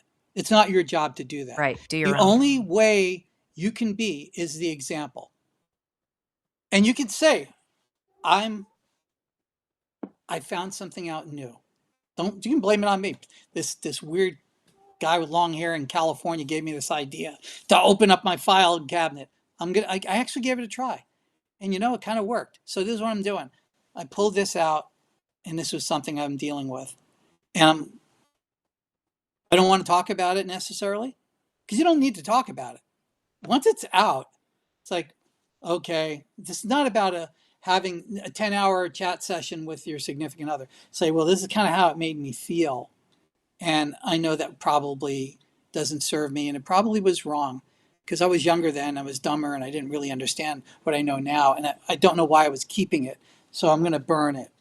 Right. There's the pot fire, and they're going to be like, what is going on with this person? And if you do it enough and you do it consistently and you don't use it as a weapon of blame, see, you made me feel this way. If you're doing it that way, You're you not didn't doing it right. listen to the word I said. You're burning it. You're letting it go. You don't even need to necessarily talk about it. You can identify what the head of the file folder is. This is how I felt on this date. When you cheated on me, damn it, or whatever it was, I'm burning it. Yeah. You don't Well, need to announce it. yeah, you don't need to go into all of but the act of doing that and the example of doing it is a liberation for you. And it's also giving them the freedom to get to that place. You're only ready to go where you're going when you're ready to get there, right? So your consistency of the example will liberate you, and other people will come along. They will come along sooner or later. They won't know it. They might resist it. Oh, what's going on with this freak here? What's going on? Did you hit your head? I'm telling you, if this is not in your normal wheelhouse and you're doing it, it's going to be even more dramatic for you and your partner. Me, it's not as dramatic because I've done stuff like this, but others, it's going to be like, wow. And if you get really good as a grandmaster, you start forgiving people all over the world. All That's over the right. world. You start, this person 10 years ago, you literally go through the same process of forgiveness. I don't necessarily always say go out and reach out to that person. I don't think that's necessarily always a good idea. That really requires a lot of wisdom. I don't want anybody to jump the gun on that. But if you can get to the grandmaster level of it, you can pick up the phone or find the person and say, I'm sorry. That's forgiveness, by the way. I'm sorry is forgiveness. That's right. Sorry, there's not a lot of time to go into why that is, but it is. I love to say sometimes when things are going on, and again, we're going in 1 second, guys, but I do love to say the following sometimes. I'm sorry. I love you. Thank you. And forgive me. Ho'oponopono. There you go. Yeah, Just, I don't know if you can kind of look into that. yeah. You know what I'm talking about, right? Yes. And it just covers it all. But you got to mean it. And it's like, yeah, it's all good. And I saw you crank your comment, you don't have to, um, you don't have to accept behavior that you No. can't forgive. It's okay to say like, well, some things I can't forgive, but you can just move on from it and let it go from you. You don't have to accept It, things that were terrible. it is all about you. Yeah, You don't have control over somebody else. right. So this is about you not drinking poison so you're hurting the other person, That's right? right. Yep. Stop it. Don't do it anymore. And once you're liberated from that, everything else tends to fall in place. And by the way, even that poor behavior stops becoming poor behavior by that example. And it isn't because you were wrong before, it's because we were all walking wounded through our life. I'm just saying, stop walking wounded. You have Yes. 2 legs, 2 arms, look up rather than down, and behind you, look up and forward. And all of a sudden, your life changes. And then anything you do, politically, emotionally, philosophically, is 1,000 times more powerful. I love it. You guys so much. I mean, I literally could stay here all day chatting with everybody. But I can't. And Stella, my kitty, will not stand for it I another hear. minute. I know it's like, no, it's not a baby. It's Stella. It's my kitty. So, all right, you guys. So we have homework because Brian's going to come back and maybe we'll do another massive episode like this. It's going to be fantastic. And if you have any questions, like let's chat about it. We have a group chat. I'm on X. You guys know how to find me, and let's make Brian proud by making ourselves freer and more open and focusing on what really matters. And it's a great idea. If we don't fix this, we can't fix anything. So I think you're right, Brian. Our focus has to be within ourselves and our families and our communities. And rewatch King Randall, you guys. And I suggest forwarding King Randall and this episode to people that you love and care about, so we can actually have that great focus of starting at home, starting with And your maybe we can do a community. locals one day too to I would make it love, even, love, love that. because I know this is a lot esoteric, but there's a lot more to it once you really realize it. And it can go into a couple of hours once you break it down. I And would I'll love give you that. authors, people you can read, stuff you can get on this, reframing everything in your life. This is in the spirit of Scott. That's why I did this today, is I started thinking about it. We can talk about tech, but, in our pre-call, we kind of like, I'll just do something Scott would have loved. I Yeah. hope, Yeah, no, we'll but do it. So I've been asking Brian for a long time too, like that we could just do a subscribers only space. It's, we could be a little bit more informal. We can read the chat a lot more and just, not worry about anything. So we will definitely do a subscriber space. Thank you so, so much. All right, you guys, I'm not going to stay and do an Akira song because I've got to go. And Brian, thank you so, so, so much. I mean, I'll talk to you in between, but you yeah. are a gem and we appreciate you so much. All right, everybody, say goodbye so I don't cut you Thank guys you. off. And the home team returns tomorrow to close out the week. Okay, guys? Love you Thanks guys. all. Love you, Bri. Bye. Bye. So good, right, you guys? We love Brian. He's become a dear friend to me, and I appreciate him so much. So I'm so glad that he could be here for all of us. We need a good episode like this, right? Best show ever. All right, guys, I better go to my doctor or she'll charge me. Okay, we don't pay him enough. I know for sure.